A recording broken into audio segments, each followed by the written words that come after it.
So we are live. Good afternoon, good morning, good night in some places, depends on wherever you are.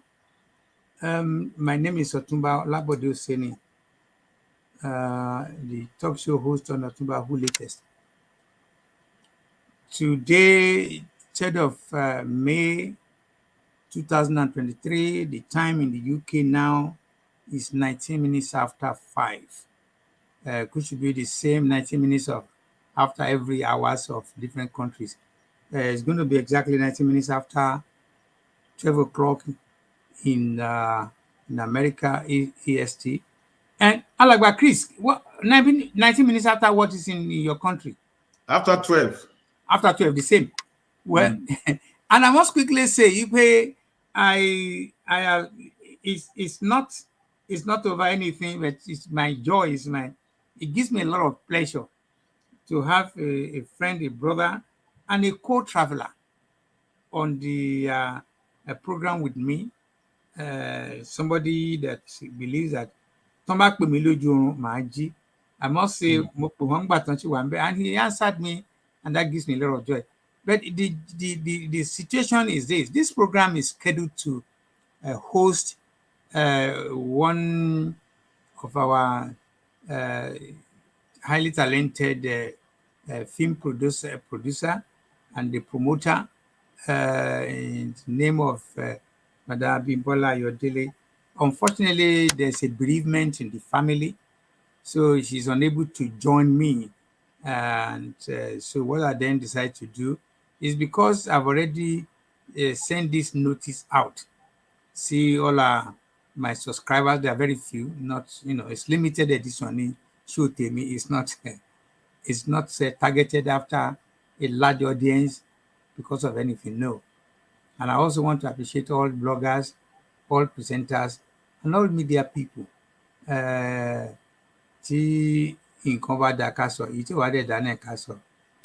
We are not in the business of maligning everybody, calling people names. That is not my style. I'm too old for that. And I will not join people who do that. So that will be their own business. So without further ado, again, the backup I've quickly called, like I said, is my very good friend, my brother, Alagba Chris Akingbade. I will get him to introduce himself to you in a minute. And what we're going to do to this evening is quite simple. We'll be going through chit-chat about going and ongoing matters arising in NIJA and Yoruba. So what I'll be asking him questions, and also 40 minutes into the show, I will give about 20 minutes to people who want to ask questions.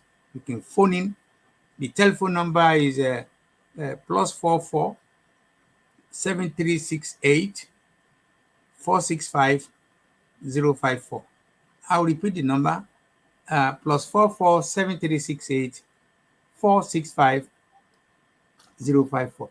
You can phone in to ask questions. You can also send your comments as usual, because this is not a non-whatever. I want you to please be respectful to my guests, my friends, whoever is here.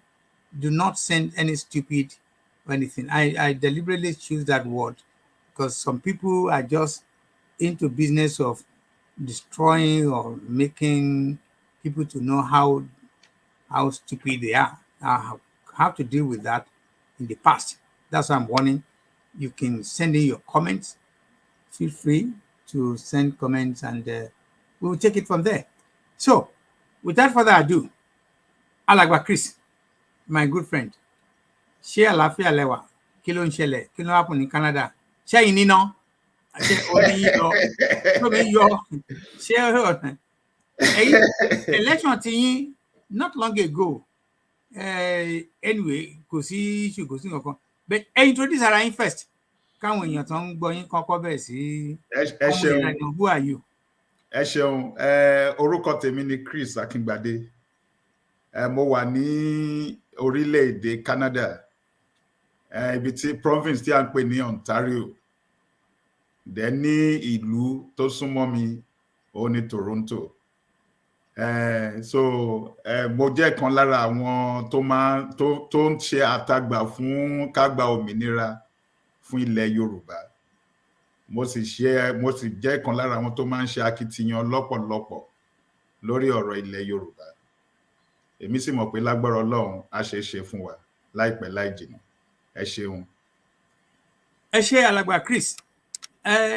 Before I continue, like I said, I don't want to overstretch the reason why Alàgbà Chris has his own slot for next week, but I called him to stand in, to come in to support me because there's a bereavement in the family of my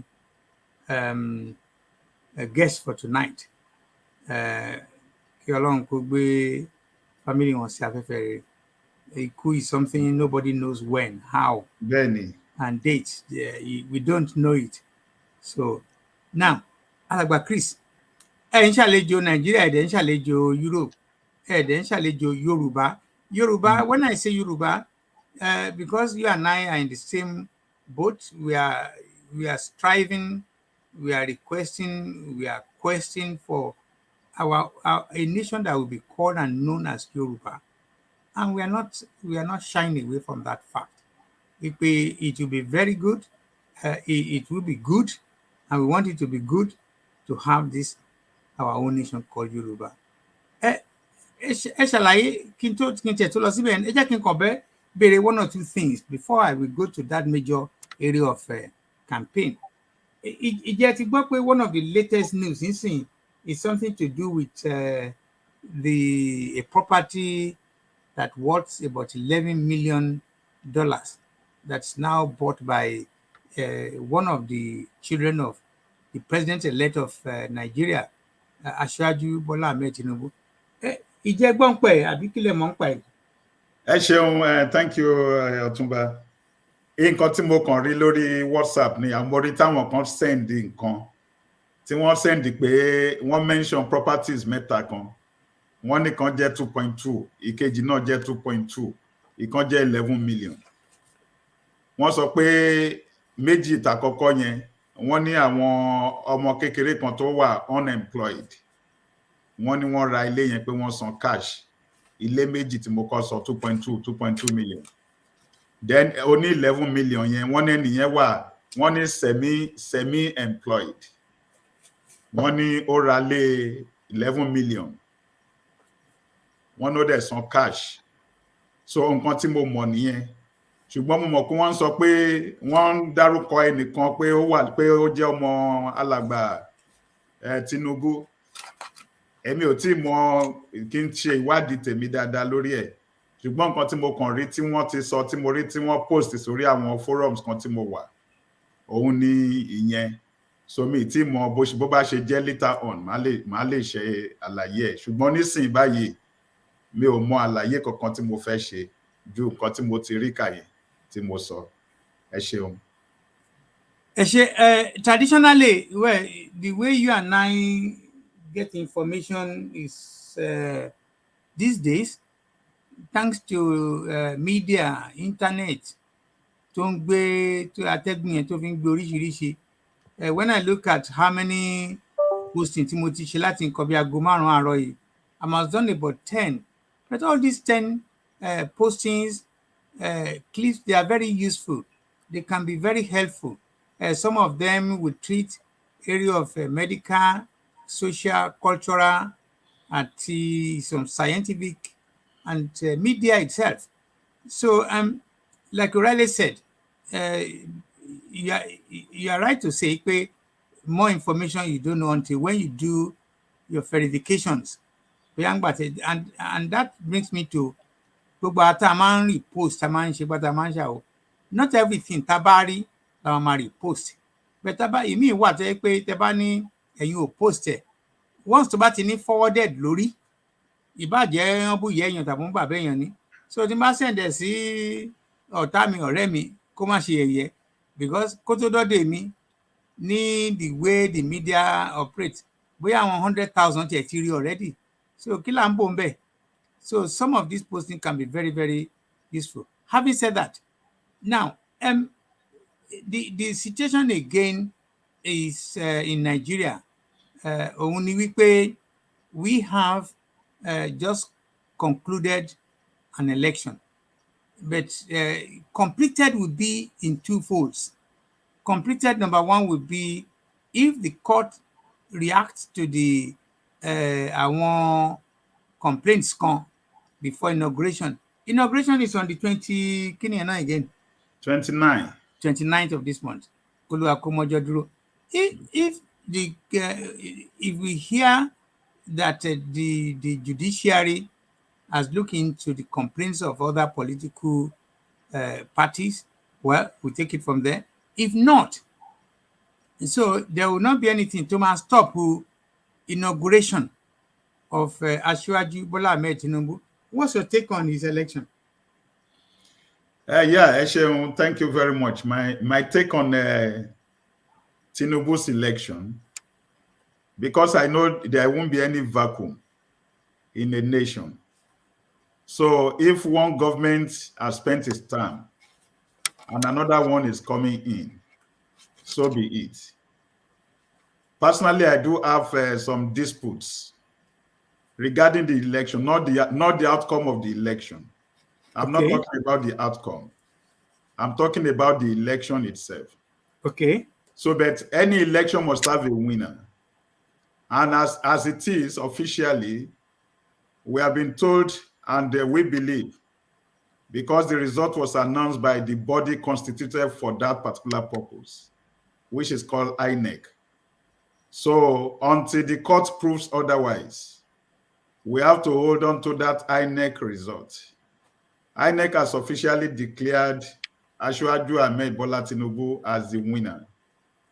So in that case, all Nigerians are looking forward to May 29, when this present regime will pack its load and go into the archive. So now what happens next? We are all expecting Bola Tinubu to come in as the next president. So until then, we are still waiting. But I know that, as I said earlier on, an election must have a victor. And there must be some vanquished. So those who lose, they have the right to take their case to court, which they have done right now. So the PDP and the Labour Party, I'm not a politician and I'm not a party man. I don't belong to any of them. So because I see all of them as the same leprous fingers of the same hand. So, but as it is right now, one person has been declared winner. So we are all waiting for May 29. So until that time, all of us, we are waiting and we are attentive. So that is what I can say right now on that election thing, because the case is in the court. So I don't want to just keep on talking about the whole thing, whether about the outcome. So the outcome will be left for the court to determine. But as at now, Tinubu is the president to be, or president-elect. So we are all waiting for his inauguration. Thank you. Your summary, your observation there sounds very broad. It sounds very good, not biased. Because like you said, in all competitions, even the Olympic that comes every 4 years that unites the whole universe, because it's only the Olympic that brings everybody. And I think there's another event. Which event is that? Football, Yes, a World Cup. A World Cup, yeah. Only football, yes. World Cup. Yeah, football. Yeah, those are the two major events that the whole world usually take part. Even àwọn ìlú tí wọn rówó àti jẹun bí òjú wọn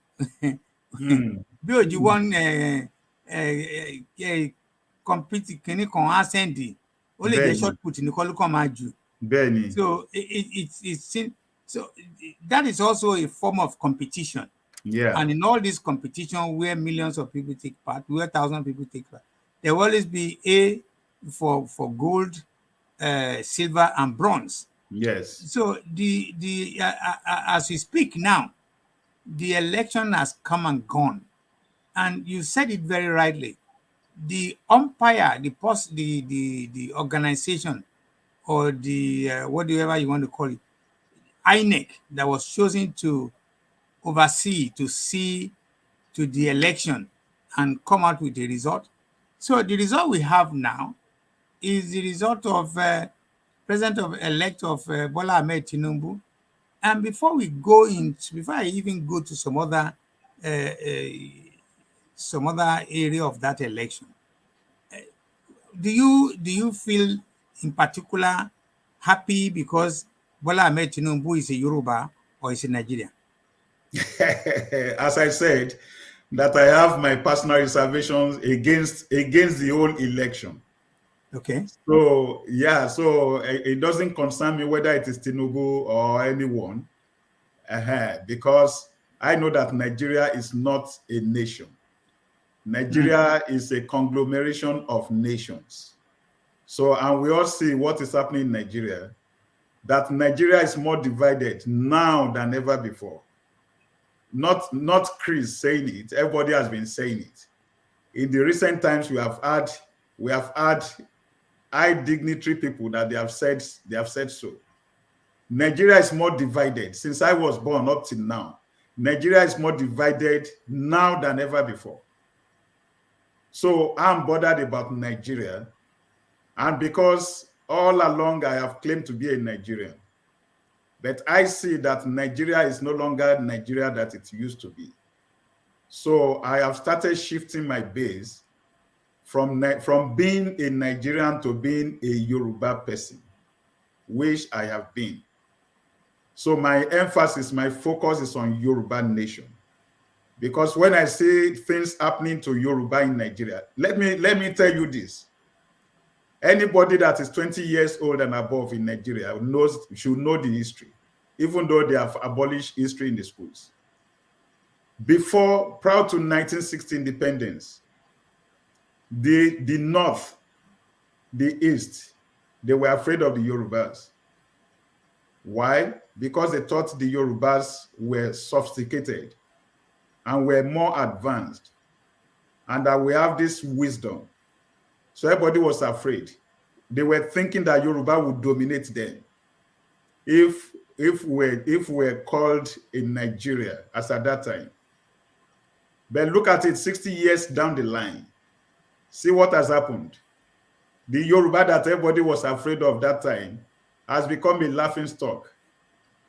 And we have retrogressed so geometrically to the point that we have become like sixth-class citizens in our land, which to me is not acceptable. And to a lot of Yoruba people, I know it's not acceptable. Though we may say some Yorubas that don't see anything bad in it. So they believe it's natural, it's normal. We have seen all the powers and all the things in Yoruba land being eroded over time. We have seen the education being bastardized. We have seen that there's no justice there. We have seen that all the infrastructure in Yoruba land, as in fact, I don't even know how to qualify them. We don't have infrastructure. Even the Omoluabi ethos that we have in those days, the Omoluabi is already getting out of us. With all the things happening, with all the Nigerian factors and Nigerian system in place, corruption, in nepotism, in bigotry, ethnicism, and all of sorts, we can see that Yoruba is becoming irrelevant in Nigeria. So my fear is that if we keep on staying with one Nigeria, at a point in time, Yoruba is going to be extinguished. And that is my fear. And that is why I said I have my reservation against the elections.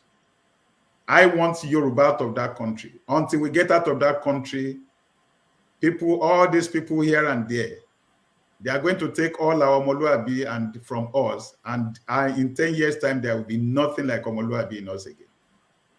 Àwọn Yorùbá ló ní tí ewé bá pẹ́ lára ọṣẹ, ó máa di ọṣẹ. Torí pé a ti pẹ́ lára Nàìjíríà. Ní Nàìjíríà yẹn, gbogbo nǹkan ló máa ń lọ, everything goes. Ṣé bó lẹ́ ń sọ̀rọ̀ ẹnìkan sí báyìí pé ẹnìkan ra lé 11 million? Ṣé tó bá jẹ́ pé ẹnìyẹn mọ nǹkan tó ń ṣẹlẹ̀ nílùú òyìnbó, ṣé ẹnìkan lè lọ kó 11 million kó lọ ra ilé? Ṣé ẹnìkan lè lọ kó 11 million kó lọ ra ilé kan? So tán bá ṣe ìwádìí owó náà, wọ́n á rí pé owó jìbìtì ni. Because kò sẹ́ni tó máa ṣiṣẹ́ legitimately tó máa lè lọ kó 11 million láti ra ilé. Everybody máa ń gba mortgage ra lé ni. Wàá gba mortgage, you be paying it gradually. Báwo lẹ́nìkan ṣe fẹ́ kó 11 million lẹ̀ tó kó 11 million cash lẹ̀? Ibo ló ti rówó náà? Èlò ló ń gbà lóṣù? Èlò ló ń gbà lọ́dún? Business wo ló ń ṣe?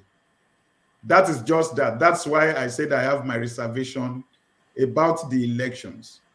Not the outcome of the election. The outcome doesn't concern me much, but about the whole election. So gẹ́gẹ́ bí ẹ ṣe béèrè lọ́wọ́ mi, ibi èyí tó ń bà mí lẹ́rù ni pé ilẹ̀ Yorùbá àti wá ń di nǹkan tó ti lọ sẹ́yìn pátápátá tí ò tiẹ̀ sí ẹni tó tún rẹ́kàn pẹ̀lú wa mọ́ báyìí. Ó ní nǹkan tó ṣẹlẹ̀. Ẹ ṣeun. Ẹ ṣé alàgbà Akíngbadé. Well, I mean, you are getting 70-something% for the marks. Hold on. I just want to tell the caller to call back because Tabade be 40 minutes of our discussion. Lama Besi allow when you come back phone. You just said something which is very profound, and you only find that in Africa, among the bad governance, almost in the 54 countries that make Africa, that any human being,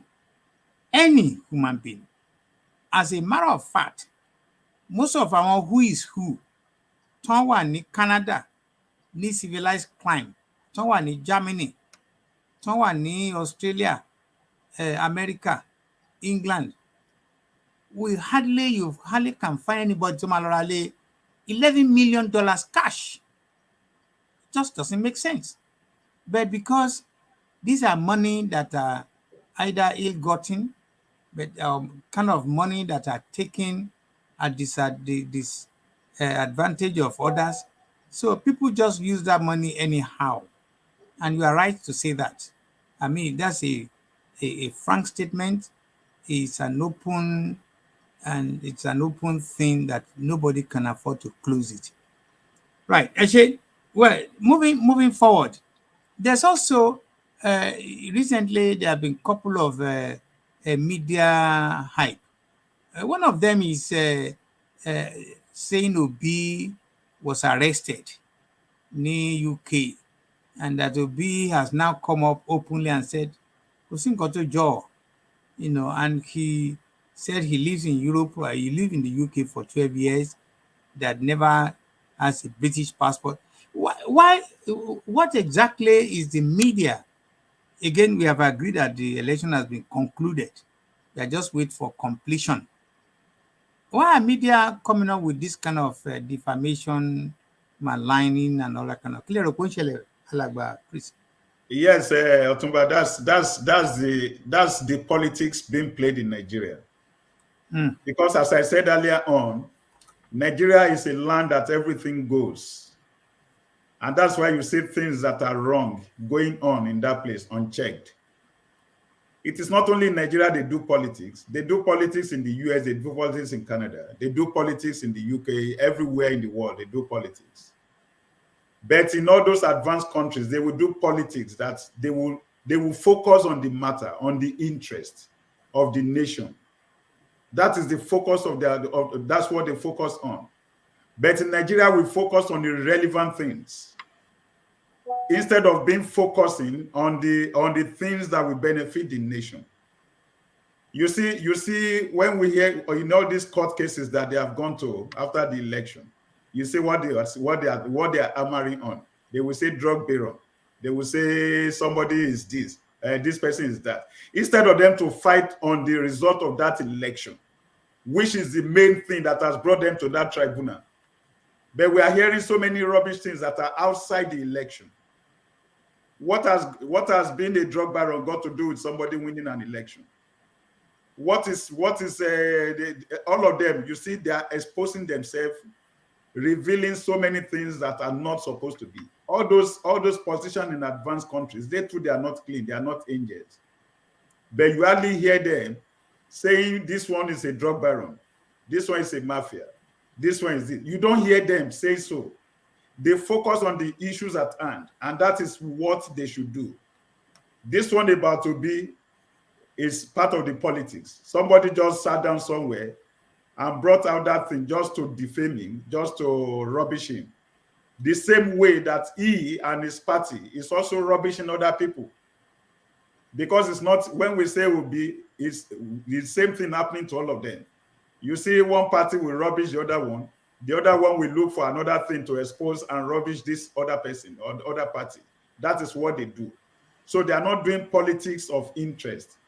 They are just doing politics of bitterness, where they are now using personal things against individuals, not the result. Not as at now, nobody has told us the result, that this is the result. Three major parties, they did election. One was declared winner. The party that came second said that he is supposed to have won the election. The party that came third said he is supposed to have won the election. How come? It means all of them, they are frivolous. How come the second is claiming to be the winner of the election, and the third person is also claiming to be the winner? It means they are, I don't know where they got their result from.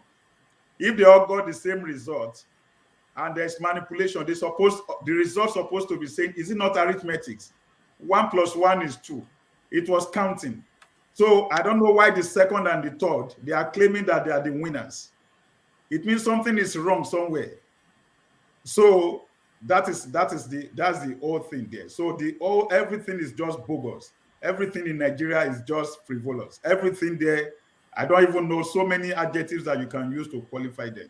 But the thing is that they have left the focus of the matter to irrelevant and mundane things that will not hold ground. So thank you very much.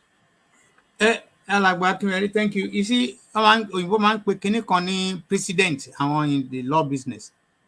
President is when you set out nǹkan tí wọ́n ṣe rí in law tàbí ẹjọ́ táwọn darí tàbí whatever. President pọ̀ Nigeria because when you look at the present Imo State governor, Unsidima, beginning called Unsidima, whatever, he was number 4. But then from nowhere, the Court of Appeal or Supreme Court pull him from the 4th position to make him 1st position, from 4 to 1. Ní gbogbo mechanism tèmi mọ̀, kọ́kọ́ bẹ̀rẹ̀ 1 kẹ́ tó lọ sí 4. But from nowhere, he was brought. So that was one of the presidents. Oríṣiríṣi ti ṣẹlẹ̀ rí. So the point I'm trying to say ni pé, you are right pé gbogbo nǹkan wa ló ní kókó ló ní gẹ̀gẹ̀ ló máa ń bọ́ sódì the way things are in our country. But then again, we don't want to dwell too much on that. And that's why I say, as we speak, I, as a legal person, I can say until when the judiciary come up with final disentanglement of election 2023, it might be very difficult. It might be too much premature that they might discussing. So we want to leave that area as it is. And also, you said about Peter Obi, and not only that about Peter Obi, I also wanted to ask you what's your opinion when it was being touted all over the place that he was arrested, he was this and that. And the man came up, I think 2 days ago, I said, well, look, I've never been arrested. I have a paper to show to the world that the UK customs and whatever, or immigration, told him point blank that there's a mix-up. Somebody is using his identity. Somebody is behind wanting to destroy his image or whatever. Again, that might not... I was trying to ask you what's your opinion. Why media? Because at the end of it, it's all this about media thing.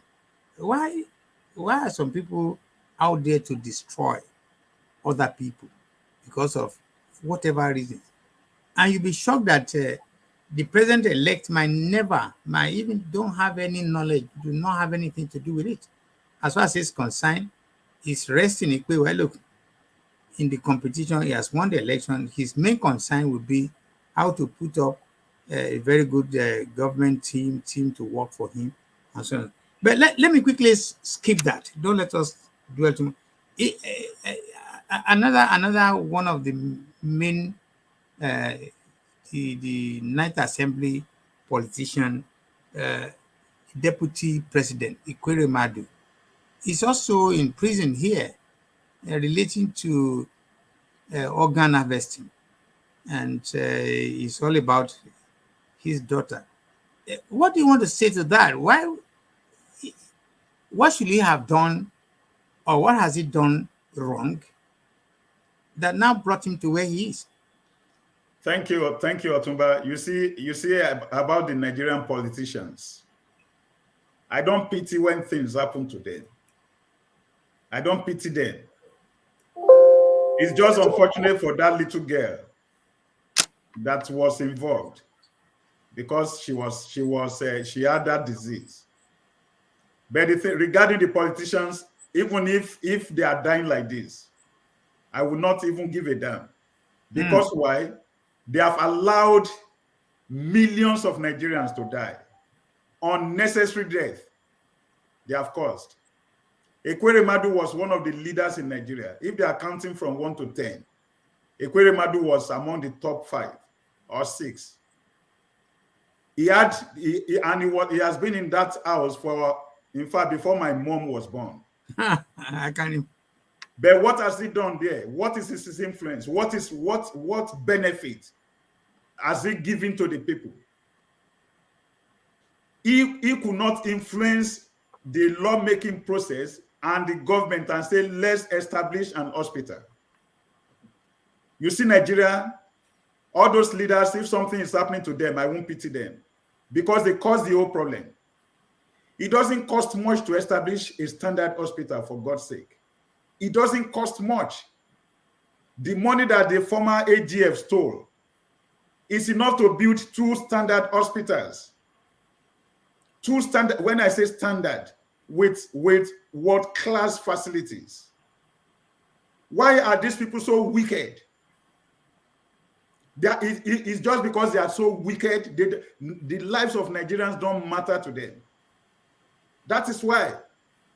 The other day I was reading, they said they budget almost 3 billion to refurbish Aso Rock Clinic. Who is going to that clinic?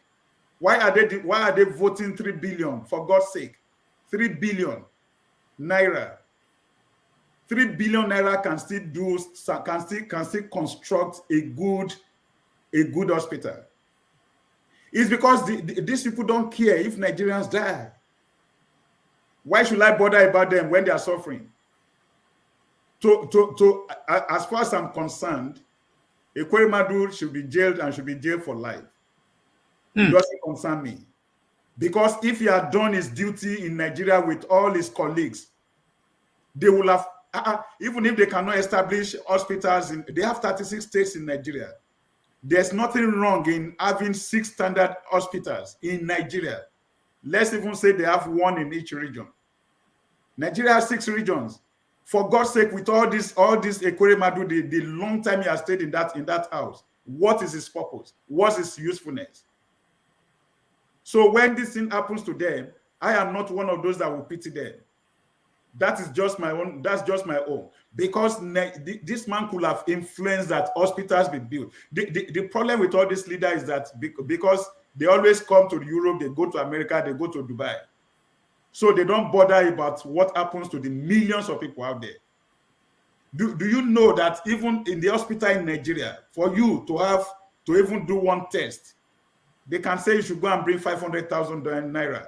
That's true. How many people can afford 500,000 naira?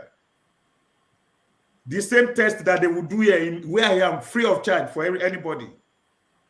When you are diagnosed with something, just go to the hospital. It's the hospital that will say, go and do this test. They in the same facility. You are not living outside. You are not going to anywhere outside the facility. All the equipment are there in the same hospital. They just refer you from one department to the other. Go and do this test. And you do it. It's free. It's free, for God's sake. Why is it that they are making life difficult for us? And then somebody is in prison. Then what is my concern? Those people, they only gave him 10 years. They're supposed to give him 100 years so that he stayed there and forever. That one's supposed to teach the other people a lesson so that they will know how to take good care of them. The money is there. Nigeria is not a poor country, for God's sake. Nigeria is never a poor country. Nigeria is the sixth in OPEC. Nigeria is the sixth largest oil producer in the world. Nigeria has so many things. Yet they cannot run the nation. They cannot even provide anything. No electricity, no road, no anything. People are just dying because of all these things that are not there. Then why should I pity one leader that has been sentenced? Do you know how many Nigerians Ekweremadu and his colleagues have sentenced to life imprisonment? Do you know? Because they failed to do what they're supposed to do. Millions of Nigerians have died unnecessary death because of their failure. In fact, the British government, they are still even lenient. They're supposed to give him more than that. So because of his daughter, he arranged for somebody to be brought all the way from Nigeria to the UK. All these people, they don't know that what they do over there is illegal in other atmosphere. They don't know because they have taken things for granted. They have taken laws for granted. They feel they're above the law. They think they can do anything they like, and which they have been doing unchallenged. They think they can carry the same thing to another man's land. Let that one be a lesson to all of them. If they refuse, if they have established hospitals in that region, the daughter could have gotten that service, the service that they have gone to the UK to do, free. So I'm not pitying him, Otumba. I can understand how where you are coming from, the anger in you. It was also even said that there was a time, well, it might be difficult to verify that. There was a time that about 1 billion money was earmarked for one hospitals around his area, and he demanded half of the fund. He squandered it, and then as we speak, the hospital was not built. Now, let's make progress again. Expectations. Again, people like you and I will say the emergence of President-elect is not going to affect our request, when I say our request, our wanting to leave Nigeria to have our own nation. Nobody can stop that. We can say that with every part of our mouth, and we can stand up and be counted that you and I are one of the people that believe that Yoruba nation must stay. It has to come. It has to be. So how long it's going to take is what we may not be able to tell anybody now. And that makes a lot of sense. Tí àwa tí ibẹ̀ sọ pé àárọ̀ ọ̀la ni ọ̀túnla ni, tá a dẹ̀ bẹ̀ sí sọ pé a ti declare, a ti ṣe declaration. I hope I'm not going to get you angry because, and I love you, I like you so much, Alagba Chris. And I know how genuine you are when it comes to this Yoruba business. I know how much you are put into it. You have put your all. You are even one of the elders that say, no, ejeka shebai, ejeka shebai. And I remember very well that we almost have to clash, but I don't want to use the word parallel because I parallel and relationship we probably will never meet. But because we did not afi ogma afi barawalo, because I know how much you in the process believe, and you want it to believe, and you want it to happen. Pẹ̀lú Madam Onitiri, and I know how much you put into it. I'm not patronizing you, that you even want to do anything and everything possible. But I don't want to. I don't want to preempt. I don't want to say anything that you don't want to say.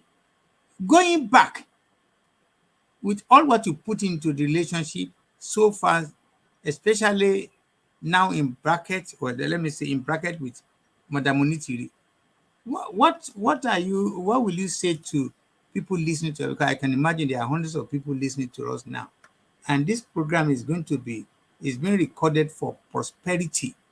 That maybe another 5 years, 10 years, people will listen. So there was one time you and I know someone called Madame Dupo Nitiri. She joined us sometimes a year and a half ago or whatever. And in the process, at first, she come with believing that okay, we are going to be working together. And from nowhere, things gone apart. And so tell us in a few minutes your experience with Madame Dupo Nitiri. Open discussion. I understand. Say it how you like it, how you want to say it, please. Thank you, Otumba. What happens is when I have a relationship with somebody, me, I'm not a person that will come out openly, start denying somebody. Ẹyẹlé mi, tí n bá bá onílé jẹ, tí mo bá onílé mu, kò lè di ọjọ́ alẹ́, kó wá di ọjọ́ ìṣòro kí n wá sọ pé ẹni yẹn mi ò mọ̀ rí. Yes, when she came out, I was one of the people that she contacted that initial time. And yes, because bọ́rọ̀ Yorùbá ṣe ń ta èmi lára, èmi fẹ́ ká tẹ̀ gbalẹ̀ Yorùbá yẹn ní kíákíá ni. So I work with her, and along the line ni ó wá di pé nǹkan tó ṣẹlẹ̀ tó fi di pé àwa ṣiṣẹ́ pọ̀ mọ́. Yeah, gbogbo wa ló mọ̀ pé ìgbà tí bàbá Akíntóyè wọ́n introduce ẹ̀ sí gbogbo wa. Gbogbo àwọn Yorùbá media náà ló dẹ̀ tẹ́wọ́ gba ìyá wa yẹn. Gbogbo wa ló bá ṣiṣẹ́ nígbà tá ń ṣe 5 million petition, tá ń ṣe gbogbo ẹ̀bẹ̀ yẹn. Gbogbo wa ló bá ṣiṣẹ́. A dẹ̀ ṣiṣẹ́ pẹ̀lú ọkàn kan ní gbogbo nǹkan tá a ṣe. Ṣùgbọ́n gbà tó wá yá tí mo rí pé factions ti wá ń wà, ibẹ̀ ni nǹkan tí wá ń ṣẹlẹ̀. Torí mi máa ń believe, mo máa ń ní ìgbàgbọ́. Ọ̀rọ̀ yẹn sọ pé a house divided against itself shall not stand. Àwa tí a believe nínú Yorùbá nation, tá à agitate fún Yorùbá nation, a ò tí ì pọ̀ tó. Èmi lérò pé ó yẹ ká wà ní ìṣọ̀kan ni la lè fi ṣe kíní. So tó bá ti di pé a ti pín sí méjì sí mẹ́ta, kò ní lè ṣeé ṣe. Tó bá tẹ̀ máa ṣeé ṣe gan, a kàn fà sẹ́yìn ni, because ara nǹkan tèmi gbàgbọ́ ni pé ó ní one shall chase 1,000, but 2 shall put 10,000 to flight. Ṣé nígbà tí ẹnìkan bá chase 1,000, téèyàn méjì tó wá put 10,000 to flight, ṣe rí geometry yẹn bó ṣe lọ. Ẹ wá imagine téèyàn mẹ́ta tán bá cooperate, ẹ wá wòye millions tán máa put to flight. Èmi máa ń believe pé ó yẹ kí gbogbo akájọ ṣiṣẹ́ pọ̀ ni. Ibi tí ìrẹ́pọ̀ bá wà lèmi máa ń wà. Ibi tí ìjà bá ti ń wà, èmi máa ń sá sẹ́yìn, because mo mọ̀ pé ìjà wọn ní bí òbí kù mọ̀, àbí kóńdó. Bẹ́ẹ̀ni. Nǹkan tí ìjà máa ń bí nìyẹn. So along the line, òun ló wá fà á tó jẹ́ pé a fi ṣiṣẹ́ pọ̀ mọ́. Nígbà tí mo rí pé gbogbo ẹ̀ ti ń lọ, ó ti wá ń di yánpọnyánrin. Ṣùgbọ́n kì í ṣe pé bóyá mo bínú sí wọn. But ẹ mọ̀ pé ideology, èmi máa ń like ideas. Èmi dẹ̀ máa ń base nǹkan tèmi lórí ideology. Èmi ò ń bínú síyàn pé ẹni yìí jẹ́ Ọ̀túnba, ẹni yìí jẹ́ ìyáàfin kan bí kan. Èmi ò bínú sí yẹn. Issue tó bá wà lẹ̀ lèmi máa ń fẹ́ láti hold on to. Kí ni issue tó wà lẹ̀? Ó ní Yorùbá nation. Ọ̀nà tí a wá ń wò pé ká gbà ń sìn ló wá yàtọ̀ síra. So ìyẹn gangan ni ideology tó wà ń bẹ̀. So that is nǹkan tí màá kàn sọ lórí ti màmá wa yẹn nìyẹn. So but as far as I'm concerned, gbogbo wa láti ṣiṣẹ́ pọ̀ ni, because tá bá ṣiṣẹ́ pọ̀ la fi lè ní focus kan. Ẹ wo gbogbo nǹkan tó ti ń ṣẹlẹ̀ láti bí oṣù bí mélòó sẹ́yìn báyìí. Ẹ rí pé ìjà èébú àti gbogbo ẹ̀ ló ń lọ́ǹta. Kò dẹ̀ yẹ kó rí báyìí náà. Ìgbà tá àti ìjà àti mọ̀gbà tá máa gbalẹ̀ yẹn. Nísìn tá ti wá ń jà ń sin gan, àti wá fi kókó gangan tó dojúkọ wá ọ̀ọ́ta dojúkọ àti fi sílẹ̀ pátápátá. tẹ́ bá máa gbọ́ ètò ń sìn ẹ kàn rí pé lágbájá ń bi àdìde èpè la máa mú àwọn kan bú, tẹ́ bá tún gbọ́ ẹnìkan tún dìde ń bẹ̀ yẹn èpè náà máa mú àwọn kan bú, èpè yóò dé lè run anything. Ṣé ló yẹ kí gbogbo wa ṣiṣẹ́ pọ̀ ká padà sí drawing board. Tá bá ń ṣe lọ bá ṣe ń ṣe lọ yìí ó máa difficult díẹ̀. Èyí ibi tẹ́mi wà ní ẹ pé kí gbogbo àjọ ṣe pọ̀. Tá bá ní lọ́kàn pé a fẹ́ gba ilẹ̀ Yorùbá, tí ilẹ̀ Yorùbá olómìnira tó bá jọ wá lójú, ó yẹ kí gbogbo àjọ ṣe pọ̀ ni. Ìyẹn la fi lè rí bẹ́ẹ̀ yẹn gbà. Ìyẹn làwọn ọ̀tágun ọ̀dẹ̀ fi ní lè yọ̀ wá. Ṣé mọ̀ pé àwọn kan tí ò fẹ́ kí Yorùbá lọ tí wọ́n bóyá wọ́n rí jẹ ní ilẹ̀ Nàìjíríà tàbí bóyá kò yé wọn tó, tí wọ́n wò pé kí ló dé tí a fẹ́ fi yọ ta fi lérò pé kí ilẹ̀ Yorùbá kúrò Nàìjíríà. Orú àwọn yẹn tí ò yé yẹn a ti ń fún wọn láyọ̀yọ̀ wípé ṣe rí wọn sìn. Ọ̀pọ̀lọpọ̀ ló dẹ̀ máa ń sọ wọn ní ṣe rí wọn, àwọn tó ń béèrè Yorùbá nation nìyẹn, òun lẹ́nu òkò. Bẹ́ẹ̀ tèmi máa ń dá wọn lóhùn, èmi á ní ibo lẹ́nu ti kò. Ṣé báwọn politicians náà ló ń bára wọn jà yẹn? Tẹnu wọn bá kò ní ṣe wọn máa bára wọn jà. Ṣé bí a mọ nǹkan táwọn PDP ṣe kan tó ṣe presidential election? Ṣé bí nínú PDP láti rí àwọn kan tó ń pè ní G5? Inú PDP yẹn náà ni wọ́n wà tí wọ́n dẹ̀ tako PDP. Kí ni wọ́n ń pè wọ́n yẹn? Ìjà náà ni wọ́n ń jà náà. Kí ni àwọn politicians yẹn ń ṣe káàkiri? Ìjà náà ń bára wọn jà. Anywhere in the world ìjà máa wà. Kò sí bá ṣe fẹ́ ṣe tíjà ò ní sí. Ṣùgbọ́n nǹkan tó máa ń ṣe pàtàkì ni pé ká wá tún kóra wa jọ, ká wá mú nǹkan tó ń pè ní national interest. Ká jẹ́ kí national interest yẹn kó jẹ́ priority fún wa, kó má jẹ́ personal interest. Amẹ́ríkà tá ń sọ yìí náà wọ́n ń jà ń bẹ̀ náà. Bẹ́ẹ̀ni. UK wọ́n ń jà ń bẹ̀ náà. Ṣé bí prime minister bí mẹ́ta ní UK change lẹ́nu ọjọ́ mẹ́ta yìí? Wọ́n ń jà everywhere náà ti ń jà náà. Ṣé Canada bí inú wọn ti ń jà ni? Wọ́n ń jà ṣùgbọ́n wọ́n mọ nǹkan tó ń jẹ́ national interest. So ẹnì kọ̀ọ̀kan á pa interest tara ẹ̀ tì. Wọ́n á wá focus pé ókè ẹ̀yin èèyàn wa kí ló fẹ́ ṣàǹfààní fún ilẹ̀ wa yìí. Ìyẹn nìkan tó máa ń rò. Ìyẹn ló dẹ̀ yẹ kó jẹ́ kókó gbogbo wa. Èmi ń rọ̀ wá ni pé ẹ jẹ́ kí gbogbo wa padà ká lè fi ohùn ṣọ̀kan. Ibi tá bá ti fohùn ṣọ̀kan la lè ṣe nǹkan ńlá tó máa jọ gbogbo àgbáyé lójú. Ẹ ṣé gan ni. Ẹ ṣé, well, at the end of the day, large number of people are hearing what you're saying or heard what you just said. But then I think the whole message will not be clearer enough. Tí a bá béèrè more questions from my own side here. As you speak, the vision you quoted the Bible, that where two people are not talking, there bounds to be the probability there are going to be war, there are going to be problems here and there. But as you speak, there is a camp láàrin ara wa yìí tí wọ́n ti sọ pé àwọn ti gbàjọba, àwọn ti ṣe pronunciation, àwọn ti ṣe gbogbo ìlú ti recognize àwọn. You see, and this is not being personal, because if I want to be personal, I will be personal. But I just want to tap into your experience in the journey so far. If they continue to say, wípé àwọn ti gbàjọba, wọ́n ti ṣe proclamation, wọ́n ti ṣe decoration, wọ́n ti ṣe everything, and as we speak, interim ló kàn. Alàgbà Chris Akingbade, tell the whole world, tell our viewers, tell people to stay straight to their face. Do you see anything in that kind of arrangement, or is it something you want to say pé Ọ̀túnba ẹ wo bẹ̀ ẹ má wo bẹ̀? Because gbogbo wa ló kàn. This is the truth. Ẹ jẹ́ ká bàbá sọ, àkúbà dẹ̀ sọ náà àti ìbá kan.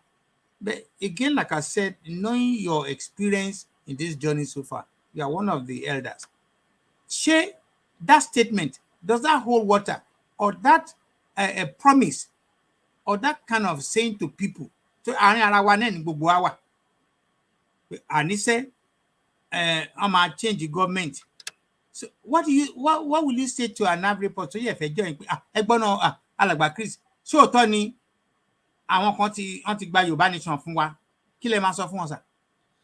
Ẹ ṣe olóòtú, ṣe rí nǹkan tó ṣẹlẹ̀ ni pé gbogbo wa ló ti dàgbà, gbogbo wa náà ló dẹ̀ ní òye. Ẹni tí ó bá ìmárì lára wa gan, ó máa kù díẹ̀ kó márì.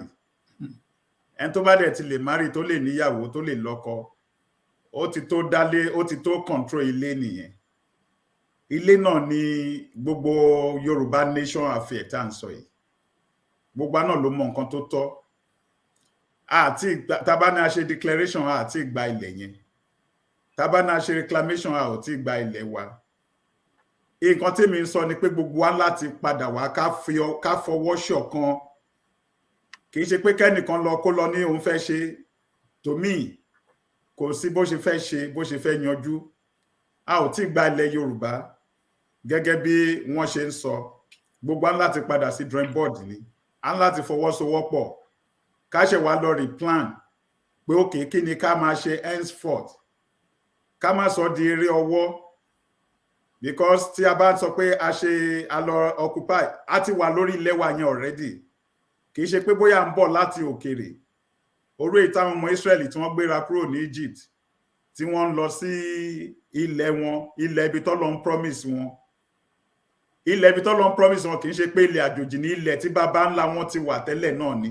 ṣùgbọ́n bí nǹkan ó ti pẹ́ tán ti kúrò ń bẹ̀ yẹn àwọn kan ti lọ síbẹ̀ wọ́n ti ń gbé bẹ̀ ibẹ̀ yẹn lọ́lọ́run fẹ́ dá wọn padà sí so nǹkan tó wá ṣẹlẹ̀ òun ni pé Ọlọ́run láti bá wọn lọ́wọ́ sí kí wọ́n lọ fi occupy ilẹ̀ yẹn ilẹ̀ ibi tí wọ́n ti kúrò ń bẹ̀ for over 400 years nǹkan tó ń pè ní occupation nìyẹn so bẹ̀tà àwa wà lórí ilẹ̀ wa kò sẹ́ni tó lé wa kúrò lórí ilẹ̀ wa wọ́n ṣe ń plan láti lé wa kúrò lórí ilẹ̀ yẹn ni ìyẹn làwọn tí wọ́n ń kó wọlé tí wọ́n dẹ̀ ti ń kó sórí ilẹ̀ wa so bí máa ṣe summarize ẹ̀ ó ní pé gbogbo wa láti padà sí drawing board ẹ má jẹ́ kí ẹnìkan tán ẹnìkejì jẹ pé bóyá àti gbalẹ̀ no àti ìgbà àdẹ̀ lè gbà bá ṣe ń ṣe yìí à ń láti padà mo ń tẹnu mọ́ à ń láti padà kí a jọ unite kájọ sọ pé òkè ibi tá ti ṣe àṣìṣe ní ìgbà yẹn la máa ṣe wálé ojú wa ṣe máa là ojú àwọn èèyàn wa ò tí ì là ń sin èpè lákan ń ṣe káàkiri ẹ jẹ́ kó di time tí gbogbo bá kóra jọ ìgbà yẹn lójú wa ṣe wa máa là pé òkè ẹ jẹ́ ká ṣe báyìí ẹ jẹ́ ká ṣe báyìí ìgbà tí gbogbo wa dẹ̀ fi ọkàn sí tá dẹ̀ ṣe nǹkan tí ó yẹ ká ṣe ní lọ́wọ́ kan náà ẹ rí i pé result yẹn ó máa ṣiṣẹ́ ibẹ̀ yẹn ni èyí tí mo kọ́ sọ lákọ̀ọ́kọ́ yẹn pé 1 shall chase 1,000 and 2 shall put 10,000 to flight so ibi tí ìfọwọ́sowọ́pọ̀ bá ti wà nìyẹn ibẹ̀ lóru nǹkan bẹ́ẹ̀ yẹn ti máa ṣe ẹ ṣeun. ẹ ṣe sá okay I can say èmi understand yín bí àṣà àwọn Ìjẹ̀ṣà mo understand yín but some people will probably want me to press more but if they want me to press more bóyá at this junction ẹ jẹ́ ká bẹ̀rẹ̀ sí sọ fún àwọn tó bá ń gbọ́ wa tí ẹ bá fẹ́ phone in láti bá alàgbà Chris Akíngbadé sọ̀rọ̀ is one of the Yoruba elders ẹ pè wọlé lórí 07368 465 054 if you are calling from outside it's +44 it's +234 depends where you are calling from and actually once old age didn't touch me there sir. It's +44 again +44 7368 465 054 ẹ pè wọlé to have a chat with my guest Chris Akíngbadé ara àwọn elders wa nílẹ̀ Yorùbá ibi tá ń lọ and is also an eminent person among the Yoruba community in Canada. Please feel free. He's liberal. He's a very open person. I know him very well. Any question, as long as it's a related question to what we are doing. At this junction, I want to say again, this program was originally designed to host one of our sisters, our mother, friend, Madam Bimbola Ayodele. Unfortunately, she lost a family, and she needs to be there, which is understandable. So what I did was to call somebody to step in for her. So hey, hold on. I think we have a caller calling in from America. Hello, ma. Hello, ma. Yes, ma. Ẹ pè lórí The other number here, so that will go straight to the studio. Number here is the one ending. No. 7368 465 054. Okay, disadvantage tí ẹ̀ bá ní fóònù kan tó ń lo sim card bíi mẹ́jọ nìyẹn. That's it. Tí ẹ bá mi repeat number yẹn, so a lè máa wá sínú studio mà, ẹ ṣé mà. Yeah. Bẹ́ẹ̀ ni mà. Bẹ́ẹ̀ ni mà, ẹ bá mi tún pè má eléyìí máa stage eléyìí kó a lè wá sínú studio mà, ẹ ṣé mà. We are going to have a caller calling in from America, and then we can start taking calls. Alagba, there's also an area that a lot of people are asking. Tó bá di ní ọ̀la Thursday ní ìlú òyìnbó ní ọ̀dọ̀ tí wá ń bí, ọ̀la náà ní Thursday ní Nàìjíríà. Tí federal government of Nigeria bá pè wá pé àwa tá à ń demand fún Yorùbá nation, tán bá pè wá, ṣé ẹ̀ ń gbọ́rọ̀ mi mà àbí sà? Ipe àwa Yorùbá nation, we should come and talk. Àwa tá a fẹ́ Yorùbá nation, we should come and talk to them. Wípé what exactly do we want? They know exactly that we have been campaigning. Hold on, hold on. There's a calling coming in wrong. Hold on, sir. Okay. This is switch off. Switch off. Yeah. So any call to our Lindsay, our COD studio. I always say to people, it's a one-man show. It's an elderly show. It's a matured show. It's not monetized show. It's a show I'm putting down maybe for another 10, 15, 20 years. We are not blagging. We are not talking trash here. We are talking serious business. Alagba, Akingbade, tí wọ́n bá sọ fún àwa tá wà ní Yorùbá campaign, but let us sit down and talk. Let's start by offering us restructuring or the national conference of 2014, which some of the issues discussed, some of the issues in that document has something to do with Yoruba. Kí lẹ máa sọ sà? Ẹ ṣé Ọ̀túnba. Nǹkan tó ṣẹlẹ̀ ni pé nǹkan tẹ́ kan sọ yìí, government, at least government tó wà ńbẹ̀ tó fẹ́ kúrò ńbẹ̀ yìí kò lè ṣe yẹn. Wọ́n lè pe anybody, because tọ́n bá fẹ́ pe anybody ni wọ́n ti pe anybody ní 8 years tí wọ́n ti wà ńbẹ̀. So wọ́n lè pe yẹn. Bóyá nǹkan tẹ́yin rò ni pé bóyá tí next government bá débẹ̀, tọ́n bá pè wá, yeah, in any situation, kò sí bá ṣe ní lọ sí meetings. Anybody bá invite groups in meetings, àwọn groups yẹn á lọ síbẹ̀. Wọ́n á lọ sọ nǹkan tí wọ́n fẹ́ sọ. Ìbọn bá ṣe rí lọ́kàn wọn, anywhere in the world náà ni wọ́n tó bá ti pe any groups meeting, gbogbo àwọn groups yẹn máa lọ síbẹ̀. It's an avenue for them to express nǹkan tí wọ́n fẹ́. Bóyá àwọn tó ń rule tẹ́lẹ̀ ò tí wà wẹ̀. Okay o, ẹ̀yin lẹ pè pàdé o, ìpàdé rẹ̀ dẹ̀ pé nǹkan tó wà nínú àwa ni nǹkan táwa ń béèrè ní nǹkan tá a dẹ̀ fẹ́ ni. Àtúnjẹ yọ̀ǹbẹ̀. So it's a sort of mini conference. Tó ń bá pè pàdé pé káwọn èèyàn wá síbẹ̀. Now ẹ béèrè pé èyí tó ń ti ṣe ní 2014. Èyí tó ń ti ṣe ní 2014 yẹn a ò mọ result ẹ̀. Torí inú kúlà náà ti dé mọ́ látọjọ́ yẹn. So ọdún 9 ló ti lọ lórí ẹ̀ ń sìn báyìí.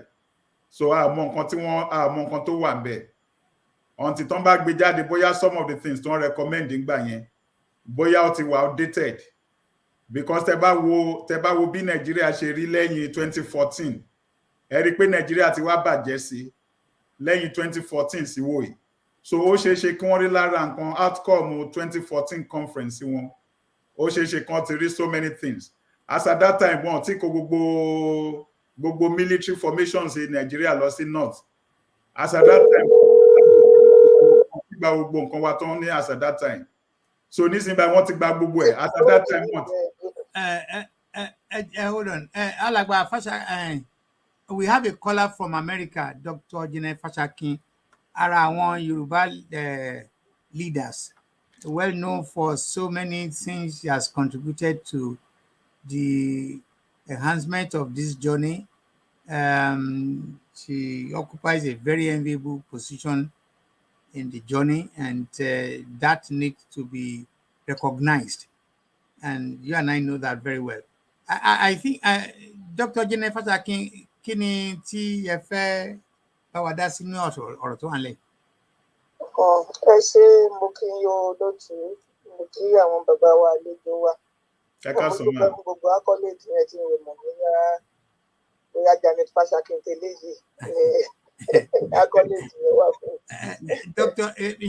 àbí tí wọ́n bá gbé kejì wá lọ́la bí èmi àti Alàgbà Chris ládùn àṣẹ tó mọ̀ bẹ́ẹ̀ the one tá a mọ̀ ní tá à ń sọ pé ẹ gbóhùn sókè mà.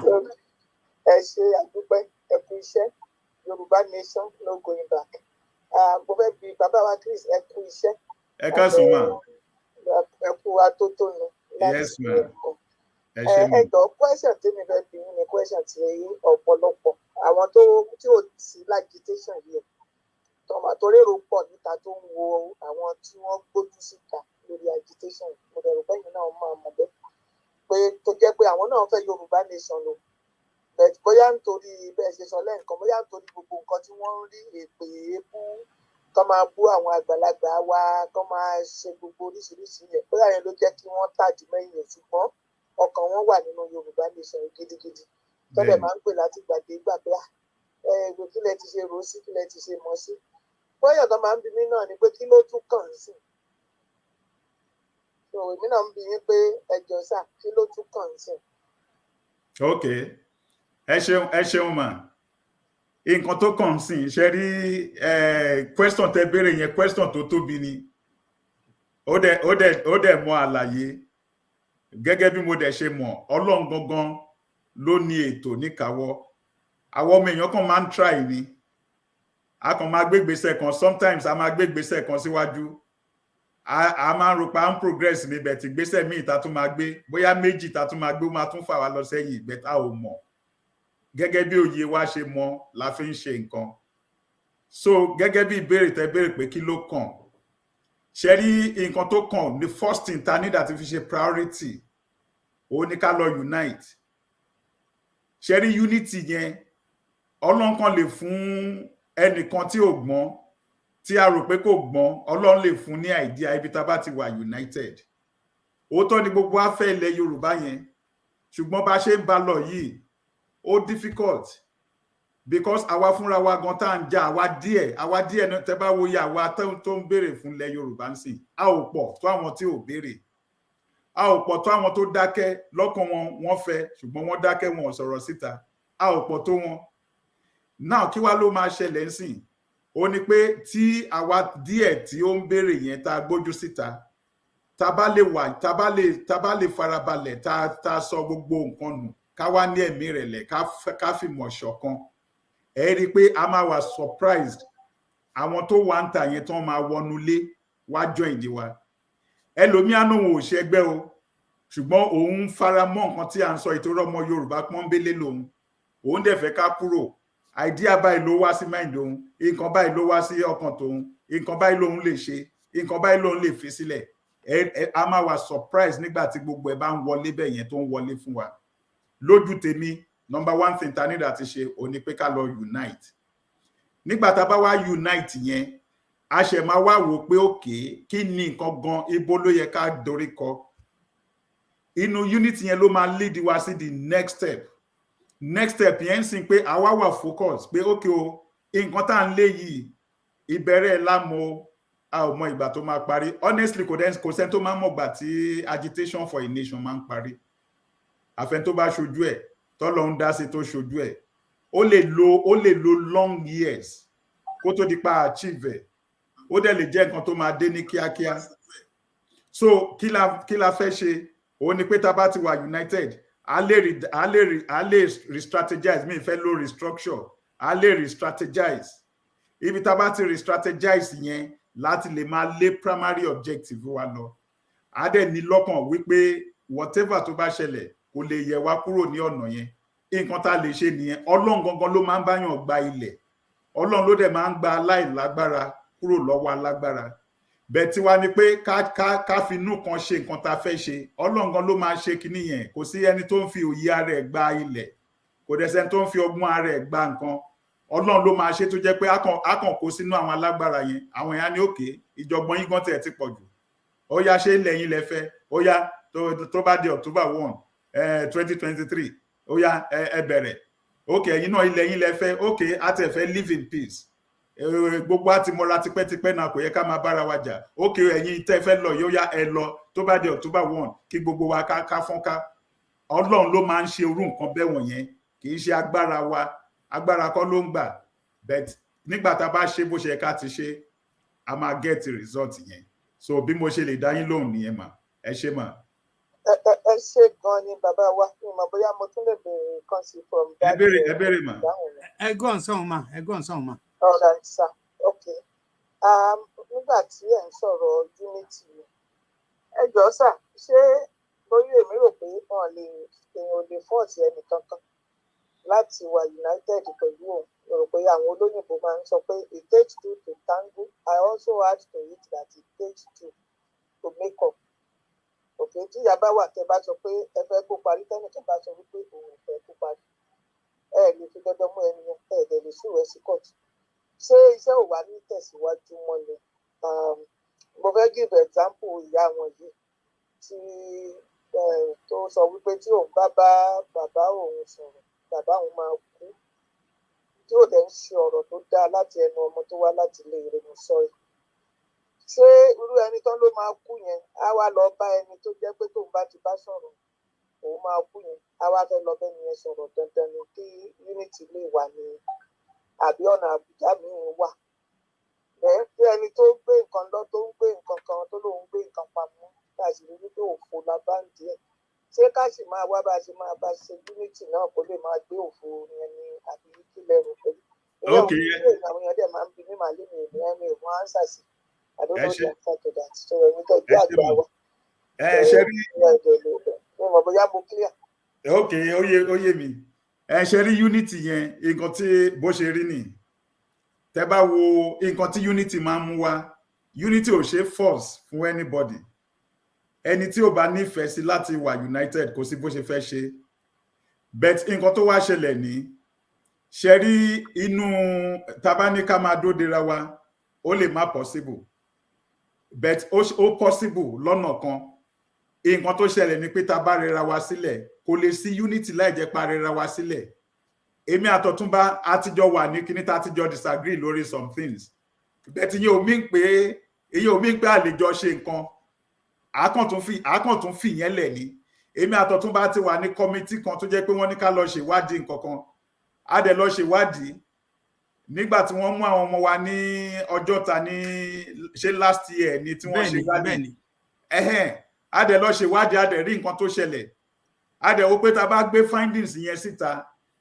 ó máa dá gbogbo nǹkan rú pátápátá ni kí la dẹ̀ ṣe àwọn kan ní ká gbé síta àwọn kan ní ẹ má jẹ́ gbé síta o tá bá gbé síta ó máa kill nǹkan kí la ṣe a fi ọgbọ́n ṣe a dẹ̀ fi làákàyè ṣe ibi tí ìfẹ́ tí àwọn èèyàn bá ṣe tán bá fi mo sọ̀rọ̀ nǹkan lẹ́ẹ̀kan pé wọn nǹkan kan jẹ́ national interest yẹn ló yẹ kó wà lọ́kàn gbogbo wa we should not be thinking about our personal interest tí Yorùbá interest yẹn bá wà lọ́kàn wa kò difficult náà tí n bá fail tí mo dẹ̀ mọ̀ pé national interest ló wà lọ́kàn mi má padà wá bá yín má dẹ̀ ní ok mo dẹ̀ ti rò dáadáa o ó yẹ báyìí ni ká ṣe ọmọ ẹ má bínú fún nǹkan tí mo ṣe lẹ́ẹ̀kan yẹn bí mo ṣe idea tèmi ń gbà yẹn ni ẹ̀bẹ̀ mo ti wá rò again mo ti rí pé kò yẹ ká ṣe bẹ́ẹ̀ ẹ̀yin lẹ suggestion tí yín yẹn ló right èmi ò kò difficult fún mi láti wá bá yín náà pé ká ṣe báyìí orú nǹkan tá a need nìyẹn but ìyẹn ò mean pé iṣẹ́ máa dúró kò lè sí vacuum kò dẹ̀ lè sí gap a máa continue àwa tó wà yẹn I need that intensify kò sígbà tá a lè improve unity Orúbẹ́mi àtọ̀túnbá ṣe ń sọ̀rọ̀ nsìn èyí ò mí pé kò sí ọ̀nà míì tá a tún lè fi wà more united ọ̀nà yẹn látún máa rò a kàn lè déédéé pera wa pé báwo ni ká ṣe kinní a dẹ̀ get solution kan bẹ̀ so àwa tó wà ní kinní yẹn tá à ń béèrè fún kinní yẹn I need that we are more united àwọn èèyàn unity yẹn ló máa attract the other people láti wá join iṣẹ́ tí unity ń ṣe nìyẹn bẹ̀ tí ò bá sí yẹn bẹ́yìn náà ṣe sọ́nsìn ọ̀pọ̀lọpọ̀ àwọn èèyàn ló fẹ́ ṣe ṣùgbọ́n wọ́n wò pé ibo làwọn fẹ́ dojú sínsìn pẹ̀lú gbogbo nǹkan tó ń lọ níta nǹkan tí disunity máa ń fà nìyẹn ó máa mú èlọ́tọ̀ ipò tó jẹ́ pé àwọn gan ló máa ṣiṣẹ́ yẹn jù ó máa mú wọn sá so now kí la fẹ́ wá ṣe ń sìn àwa nìkan kọ́ ló máa dá ṣe a need àwọn yòókù yẹn náà torí ọmọ Yorùbá náà ni wọ́n kì í ṣe pé a need 100% kò sí anywhere in the world from history tí 100% of people ti agree on one solution kò sí nǹkan tó kàn máa ṣẹlẹ̀ ni pé àwa tó wà ńbẹ̀ yẹn tá à ń béèrè yẹn àwa máa lè progress dáadáa ju bá ṣe wà lọ́wọ́lọ́wọ́ nsìn so nǹkan tó ṣẹlẹ̀ nìyẹn pé ṣé a lè dúró de ẹnìkan tí ò ready fún unity no kò ṣeé ṣe bẹ́ẹ̀ bẹ́tà wá yẹn à ń láti fi unity ṣe nǹkan tí à ń ṣe in the process la máa tún attract ó máa dàbí magnet ni tó máa attract other àwọn nǹkan tó bá jọ tó similar sí ló máa attract mọ́ra bá ṣe lè ṣe nìyẹn iṣẹ́ ń tẹ̀síwájú à stop ṣùgbọ́n láti wà more united bẹ́ẹ̀ ni ẹ ṣeun. ẹ ṣe màmá wa láti Amẹ́ríkà ẹ jẹ́ kí n sáré fi Elizabeth bóyá small addition tí mo rò pé ohun tí Dr. Janet Fatakin tí wọ́n ń béèrè mo dẹ̀ fẹ́ kẹjẹ́ kó yí gbogbo wa kò sí awo kankan nú awo ẹ̀wà báwọn ti máa ń sọ lóyìnbó the way things are now and inú mi dùn tó yẹ pé ẹ̀yin méjèèjì tí ẹ̀yin tẹ wà tẹ́jẹ́ guest àtàwọn tó tún pè àgbà ní nínú ìrìn àjò yìí ẹ̀dẹ̀ ń ṣe ọ̀dọ́ àbáni máa ń sọ contribution yín means a lot whatever tẹ bá ṣe jáde also means a lot èmi fẹ́ kẹ́ jẹ́ ká kanjọ ẹ jẹ́ ká sọ òótọ́ fúnra wa òótọ́ yẹn tèmi fẹ́ béèrè lọ́wọ́ yín as my guest again and again ni pé ìbá ṣe ń sọ̀rọ̀ àwọn kan náà ti gba kinní yìí pé by 100 fẹ́ ṣe interim government yẹn kódà wọ́n ti yan àwọn commissioner wọ́n ti yan minister wọ́n ti yan governor tó máa take over ní Ogun State Ondo Ọ̀yọ́ àti gbogbo ẹ̀ bàbá alàgbà Chris ẹ sọ fún àwọn tí òye tí wọ́n sì ń ròyìn pé ibo ni káwọn èwo lóòótọ́ èwo ni Yorùbá Bible gbọ́n ní ẹ jẹ́ ká wádìí ohun gbogbo ká mú òótọ́ ká mú ìtọ́jú òótọ́ èwo ni ká sọ fún àwọn tó máa ń bi wá èwo ẹ̀yin là ń bí sí èwo ṣé ká sọ fún yín pé ohun tó ń sọ yẹn correct ni àbí ohun tó ń sọ yẹn pé òfo ni àbí àgàbàgebè àbí irọ́ ni èwo ni ká sọ fún wọn sà. ẹ ṣe wọn tó mo sọ̀rọ̀ lákọ̀ọ́kọ́ yẹn pé kò tí sẹ́ni tó ìgbàlẹ̀ Yorùbá mo sọ̀rọ̀ pé kò sí nǹkan tó ń jẹ́ occupation because àwa Yorùbá ti wà lórí ilẹ̀ wa already mo rántí pé mo sọ pé à ń ṣe ẹni tó ń bọ̀ láti òkèèrè tó fẹ́ wá lọ síbi kan ibi táwọn kan ti gbà already táwa fẹ́ wá lọ gbàbẹ̀ ìyẹn náà ń pè ní occupation àwa wà lórí ilẹ̀ wa nǹkan tó kàn ṣẹlẹ̀ ni pé wọ́n ti ń sọ wá di ẹrú lórí ilẹ̀ wa ìyàtọ̀ wà ń bẹ̀ so nísìnyí tá a bá ní a ṣe occupation tá a ṣe kinní kan gbogbo ẹ̀ ò ṣiṣẹ́ gbogbo alómọ̀ yẹn náà tá a bá ní a ṣe interim government tó ń bá ṣe interim government tó ń bá ní ìyẹn ló tọ́ lójú tiwọn bẹ̀tẹ̀ mímọ̀ pé interim government ò lè ṣiṣẹ́ ní ibi tá à ń lọ ní ilẹ̀ wa bẹ̀ ibo ní interim government yẹn ti fẹ́ rule ṣé ní Nàìjíríà náà ti fẹ́ jókòó sí ní àbílẹ̀ Yorùbá nígbà tí ìjọba Nàìjíríà wà ń bẹ̀ tíjọba South West wà ń bẹ̀ ibo ní interim government tá a bá sọ pé àyàn báyìí ibo ló fẹ́ jókòó sí ṣé wọ́n máa jókòó sí exile ni àbọ̀ máa jókòó sí UK àbí Canada náà fẹ́ jókòó sí tí wọ́n ti máa wá rule affairs lọ́hùn yẹn ìyẹn ni mò ń sọ pé kò tí ì sí nǹkan tó jẹ́ bẹ́ẹ̀ kò tí ì sí anything gbogbo wọn yẹn ò ṣiṣẹ́ for now everybody mọ̀ yẹn pé kò ṣiṣẹ́ àdẹ ní ẹni tó tábánà fẹ́ ṣe interim government a ò ní power of enforcement a ní sójà a ní ọlọ́pàá a ò ní anything so ẹni tó ṣe interim government báwo ló yẹ fẹ́ lé Sanwó-Olú kúrò ní Lagos State tó fẹ́ lé Akérédolú kúrò àwọn yẹn ní term láti lò ṣé Sanwó-Olú wọ́n ṣe yan ní ìsìn báyìí fọ́dún mẹ́rin Akérédolú ó ní bí ọdún méjì mẹ́ta láti lò báwo ni wọ́n ṣe fẹ́ lé àwọn yẹn kúrò bẹ́ẹ̀ ṣé màá kàn déédéé lọ sí ọ́fíìsì Sanwó-Olú ni àbí máa lọ sí ọ́fíìsì kí ló ń jẹ́ Londo State màá dẹ̀ ní arákùnrin ó yá àti débí o kó jáde kúrò ní ọ́fíìsì ẹ because state house ló wà yìí, kó jáde kúrò ńbẹ̀. Àwa ti dé láti wá gba bí o. Ṣé bá ṣe fẹ́ ṣe nìyẹn, ṣé yẹn feasible, ṣó ṣe é ṣe láti ṣe bẹ́ẹ̀? Ṣé àwọn ọlọ́pàá wọn yẹn wọn ò ní dé àwọn ọlọ́pàá kí wọ́n ṣe wá lọ́ṣẹ́? So ìyẹn là ń sọ pé interim government àti gbogbo ẹ̀ kò tí ì ṣe é ṣe, kì í ṣe ibẹ̀ yẹn, kì í ṣe situation báyìí láti máa ṣe irú nǹkan bẹ́ẹ̀ yẹn. So kì í ṣe ọ̀nà nìyẹn, kò sọ́nà ń bẹ̀ rárá.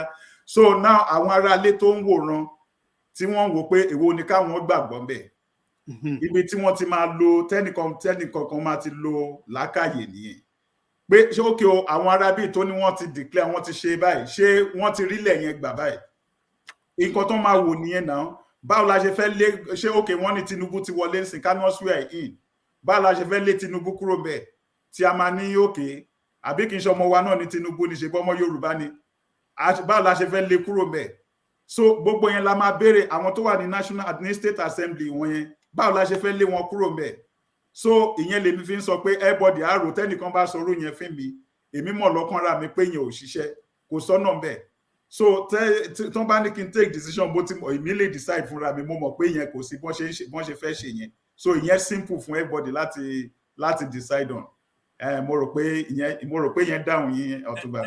Ẹ ṣé, ẹ jẹ́ kí n tún fún Dr. Ẹ jọ̀ọ́ ẹni tó bá fẹ́ pè wọlé, feel free to call in. We still have another 10-15 minutes to play with. Kí n tó fi àdàgbà ìsàwà náà sọ ní English sí ètò yìí. Dr. Janet, I don't know whether the answer tí alàgbà Chris Akíngbadé tán fún yín ṣó meet ṣó answer question yín? Oh yes, ó meet ẹ̀gbọ́n. Èyí tẹ́yìn náà tẹ́ tún fi béèrè sí yẹn ló jẹ́ kó kún dáadáa. Bẹ̀bí ìmọ̀tẹ́ bá gbà mí láyé one more question. Until tẹ́lẹ̀ mi máa fi wọlé, ó yẹ continue ma. Ẹ continue ma. Ẹ continue. Ẹ ṣé, mo dúpẹ́. Àwọn question táwọn èèyàn ń bi mí, òun ni èmi náà ń bi yín wọ̀nyí. Torí kì í ṣe gbogbo ìgbà ni èèyàn ní answer. Èèyàn dẹ̀ máa ń wish pé opportunity máa wà láti bi àwọn tó mọ̀ jù wá lọ. Tán dẹ̀ ti pẹ́ nínú iṣẹ́ yìí, nínú agitation tí a ń sọ yìí, ẹ̀yin ti pẹ́ bẹ̀, ẹ̀yin méjèèjì ilẹ̀ ti pẹ́ bẹ̀. And that question tó dẹ̀ ń jẹyọ over and over again, and which I believe is very intelligent, but tó jẹ́ pé ó lè máa ba ọ̀pọ̀lọpọ̀ lẹ́rù náà tí wọ́n ń rò ṣùgbọ́n tí wọn ò lè sọ torí àwọn ẹlẹ́ẹ̀kẹ́ ìlú elépè gbogbo tó wà nínú agitation yìí. Ṣùgbọ́n àwa ò bẹ̀rù anybody. Ọlọ́run nìkan la bẹ̀rù àtàwọn àgbà wa nílẹ̀ Yorùbá tí wọ́n dúró dáadáa tó bẹ̀ gbórí dúró. Question náà ni wípé pẹ̀lú Tinubu tó wà bẹ́ẹ̀, Tinubu máa fẹ́ lọ ọdún mẹ́jọ, àwa ò fẹ́ kó lọ ọdún mẹ́jọ. Àwa fẹ́ Yorùbá nation as soon as we can get it. Do you envisage ìjà láàrin two sets of ọmọ Yorùbá concerning this? Torí ó wà òkè nígbà tá à ń bá ọ̀gá Fúlàní jà, tá a dẹ̀ ń lo pé ó kó àwọn Fúlàní ẹgbẹ́ ìsìnà ògbó tó ń ní wá lára. Mo rò pé bó bá ṣe ń lọ sí máa pé á kó àwọn dògárì ẹ̀ lọ́wọ́, kó máa kó wọn lọ́wọ́. Tí ò bá wá kó wọn lọ́wọ́, ṣé a rí pé ó máa lè easy fún ìjọba tí wọ́n ṣẹ̀ṣẹ̀ yàn yìí láti wá bá wa kó àwọn tó wà nínú ilẹ̀ wa? Nílùú wa wọ́n máa ń sọ pé òkété òkè ń tọ̀yàn wá lé èèyàn wá bá. Ṣùgbọ́n àwọn eléyìí òkété táwọn eléyìí ó le púpọ̀ jù. Wọ́n tọ̀ àwọn èèyàn wa wálé láti wá pa. Wọ́n á tún gba owó pé àwọn pa wọ́n yẹn tó ń pè ní ransom. Torí kìí ṣe gbogbo ẹni tó sọ ransom náà release alive. Wọ́n á tún pa wọ́n, kò dẹ̀ sí nǹkan tó ń tẹ̀yìn ẹ̀ wá. Ṣé fún àwa tó jẹ́ pé à ń fẹ́ ilẹ̀ wa tó dẹ̀ jẹ́ pé ilẹ̀ wa làwọn Fúlàní tó kó sí, pẹ̀lú Tinubu tí ó wà ń bẹ̀ yìí àti àwa tí a fẹ́ ilẹ̀ wa ní kíákíá báyìí, ẹ jọ̀ọ́ sà, ǹjẹ́ ẹ lè kàn bá mi ṣàlàyé àárín yẹn fún àwọn èèyàn wa tí wọ́n ń gbọ́ wa? Ẹ ṣe mà, question tó dá lẹ béèrè yẹn. Ṣe rí ara nǹkan tó fa ìrẹ̀wẹ̀sì sí ọkàn ọ̀pọ̀lọpọ̀ àwọn tí ó ń agitate fún Yorùbá nation, òun ni Tinubu yẹn. Tí Tinubu bó ṣe wà ń sìn, ó fa ìrẹ̀wẹ̀sì. kí ló dé tó ìrẹ̀wẹ̀sì fi dé? Àwọn kan ní opinion pé Yorùbá ò tí produce ní Nàìjíríà látọjọ́ tá ti wà ńbẹ̀, pé Yorùbá ò tí ní genuine ọmọ Yorùbá tó jẹ́ 100% blooded Yorùbá ṣe as president. Ẹjọ́ sà, ìgbà tí mo put irú nǹkan bẹ́ẹ̀ yẹn sí lọ́ọ̀yà Fálànà, ó fi mí léèrè, ó ní Ọbásanjọ́ ń kọ́, ó ní ṣé kò jẹ́ president lẹ́ẹ̀mejì pàápàá president ní ọ̀dà bẹ́ẹ̀ ni Ọbásanjọ́ nǹkan tí alágbádá lẹ́ẹ̀mejì. bẹ́ẹ̀ ni Ọbásanjọ́ gẹ́gẹ́ bí a ti mọ ìtàn yẹn, ó ní pé ìyá ẹ̀ ló jẹ́ Yorùbá, bàbá ẹ̀ ọmọ Ìgbò ni bàbá ẹ̀. Wọ́n dẹ̀ ti sọ, àwọn àgbààgbà kan wọ́n ti sọ rẹpẹtẹ lórí national radio, lórí national television. Kò dẹ̀ tí sí Ọbásanjọ́ tó ìjáde wá láti wá deny yẹn. So nǹkan tó ṣẹlẹ̀ nìyẹn, àwọn tó mọ ìtàn yẹn wọ́n mọ ìtàn yẹn. Ìgbà tí ò dẹ̀ ti sí denial, gbogbo àná ló máa sọ. Ara nǹkan tí ò jẹ́ kí Ọbásanjọ́ lè jẹ́ kó jẹ ọba ní ìlú tó ti wá nìyẹn. Torí mo mọ̀ pé aláké ìgbà yẹn wọn ọ̀rọ̀ yẹn dẹ́ta, èmi máa ń fi mú fílẹ̀ díẹ̀díẹ̀ fún àwọn ọ̀rọ̀ báyìí torí èmi ní interest nílẹ̀ Yorùbá. Nǹkan tí ò lè jẹ́ kí ọba tí ò jẹ́ kó Ọbásanjọ́ débẹ̀, ó ní wọ́n sọ ìtàn ara ẹ̀ fún pé wá ìyá ẹ̀ ló wá láti bí, bàbá ẹ̀ ò kì í ṣe ọmọ bí. Now nǹkan tí ó ṣẹlẹ̀ nìyẹn. Ẹ tó tẹ̀síwájú lọ́nà yẹn. Ṣé tí ìyá èèyàn bá wá láti ibì kan? Bẹ́ẹ̀ ni. Ṣé èèyàn ò lè defend ibẹ̀ náà ni? Mo fẹ́ give example Rawlings ní Ghana. Bẹ́ẹ̀ ni. Ìyá ẹ̀ ní Ghanaian o, bàbá ẹ̀ ṣe foreigner. Bẹ́ẹ̀ ni. Bóyá Lebanese àbí nǹkan ni bàbá ẹ̀ rí pé kọ́lọ̀ ẹ̀ náà ṣó ní half caste. Bẹ́ẹ̀ ni. Ó dẹ̀ ṣe bíi tútù bíi jájá ní Ghana. Bẹ́ẹ̀ ni mà. Ó tún Ghana ṣe, ó mú Ghana wá from a very very low pit tí wọ́n wà tó ti descend lé tó jẹ́ pé owó wọn ò jẹ́ nǹkan kan mọ́. Bẹ́ẹ̀ni. Ó dẹ̀ put wọn on the world map débi pé àwọn aláìlójútì àwọn money ministry ti Nàìjíríà ń sìn. Táwọn bá ti rí nǹkan kó lọ sí Dubai, Ghana ni wọ́n ń kó sí. Tọ́mọ wọn ò bá ti rí admission ní Dubai, Ghana ni wọ́n ń kó ọmọ lọ. Bẹ́ẹ̀ni. Ṣé mọ̀ pé Ghana ò rí bẹ́ẹ̀ yẹn all the time in the 80s tèmi mọ̀ lẹ́yìn. Bẹ́ẹ̀ni. Ìyá ẹ̀ ló wá láti Ghana. Ṣé tí ìyá Ọbásanjọ́ bá wá láti ilẹ̀ Yorùbá, ṣé ó wá jẹ́ pé kì í ṣara wa nìyẹn ni àbí báwo? Ok, Sherima, wọ́n ní èéfín níwà. Ìwà ọ̀dẹ̀ ṣe bò mọ́lẹ̀, bí èéfín ni kò ṣe bò. Tẹ́ bá gbogbo nǹkan tí Ọbásanjọ́ ṣe nílẹ̀ Yorùbá, ní gbogbo Nàìjíríà, number one, ó fẹnu ara ẹ̀ sọ. Ó ní òun benefit being a Nigerian than being a Yoruba person. Ó fẹnu ara ẹ̀ sọ. Ó dẹ̀ tún gbogbo nǹkan tó ṣe nígbà tó jẹ́ head of state lákọ̀ọ́kọ́, gbogbo alórí nǹkan tó ṣe, òun ló gba gbogbo ilẹ̀, gbogbo ohun ìní ilẹ̀ tí a fi owó Yorùbá ṣe, Ọbásanjọ́ yìí ló gbà. Tá bá wo Ọbásanjọ́ pẹ̀lú bó ṣe ṣe pẹ̀lú bàbá wa Awólọ́wọ̀, a máa mọ̀ bó ṣe jẹ́. Tá bá mọ̀ bó ṣe ṣe nígbà Abíọ́lá, a máa mọ̀ bó ṣe jẹ́. Tá bá mọ̀ bó ṣe ṣe nígbà tó jẹ́ president, a máa mọ̀ bó ṣe jẹ́. Tá bá mọ̀ bó ṣe ṣe up to today, a máa mọ̀ bó ṣe jẹ́. Gbogbo yẹn ló fà á tí àwọn èèyàn fi wá ń ṣèwádìí pé ǹjẹ́ òótọ́ ni ẹni yìí jẹ́ ọmọ Yorùbá. Torí gbogbo nǹkan tó ń ṣe kò ṣó pé Yorùbá nì. So nǹkan tó ṣẹlẹ̀ nìyẹn. Wọ́n ti fi wá wípé bàbá ẹ̀ jẹ́ ọmọ Ìgbò. Wọ́n dẹ̀ sọ pé ó níjà àbí nǹkan kan bẹ́ẹ̀ ni bàbá ẹ̀ ti wá. Òun fúnra ò deny ẹ̀ rí. So ìyẹn bí yẹn ṣe, so tó bá jẹ́ pé ó ṣe tó ní akitiyan tó ṣe nǹkan tó wà positive, tá bá ní ká máa ka nǹkan wo ló ṣe tó wà positive fún ilẹ̀ Yorùbá, mi ò rí. Òun ló sọ fún wa pé only the best candidate doesn't have to win an election. Òun ló sọ fún wa náà. Òun ló dẹ̀ sọ fún wa pé nìkan ò kí ń ṣe messiah wa tó dẹ̀ jẹ́ ọmọ Yorùbá là ń sọ wọ̀nyí nsìn. So gbogbo nǹkan tó ṣe làwọn èèyàn fi ń funra sí, tí mo dẹ̀ believe pé rightly. Òun tún dìde ẹsẹ̀ tó tún ní ọmọ Ìgbò ló ń fẹ́ sọ. Bẹ́ẹ̀ ni ẹ tún wo nǹkan tó ń ṣe recently nsìn. Òun ni à ń sọ nsìn pé kí ni pẹ̀lú láti ọjọ́ tó ti wà ń bẹ̀, kí ni nǹkan tó ṣe tó ti fi support Yorùbá cause. Ìyẹn ni question tó wà níbẹ̀. Láǹfààní orógbó ẹ̀. Bẹ́ẹ̀ ni Jerry Rawlings tẹ́ sọ yẹn. Jerry Rawlings kó tó tàbá rántí, ó jẹ bí head of state bí ẹ̀mẹ́ta. Ó ti kọ́ jẹ́ngbà kan, ó kúrò bẹ̀. Ó rí pé bí wọ́n ṣe ń ṣe, ó tún padà wá. Ó wá ṣẹ̀ wá jẹ civilian president. gbogbo èèyàn ti rí nígbà tó jẹ́ head of state pé ẹni yìí ó ní lọ́kàn láti ran ìlú lọ́wọ́ ó dẹ̀ ṣe nǹkan tó lè ṣe ó ṣe with all his mind ó dẹ̀ ṣe dáadáa everybody dẹ̀ rí ìyẹn ní ti Jerry Rawlings tí Ọbásanjọ́ bá ṣe dáadáa náà ni ṣebí a lè sọ gbogbo náà la máa gbọ́tàn yẹn tá a dẹ̀ máa sọ pé nǹkan tó ṣe ni nǹkan tó ṣe nìyí so based on that yẹn fún ti question àkọ́kọ́ yẹn now ti gbogbo wa náà la dẹ̀ support ẹ̀ ńgbà tó tẹ̀wọ̀n dé o. bẹ́ẹ̀ ni gbogbo wa ni ṣe mọ̀ pé àwa kọ́ ló gbélé ńgbà tó tẹ̀wọ̀n dé àwa Yorùbá gbé Olúfàlà yìí lẹ̀ àwọn Fúlàní àwọn Babangida ló lọ gbélé torí wọ́n mọ̀ pé Fúlàní yìí mọ̀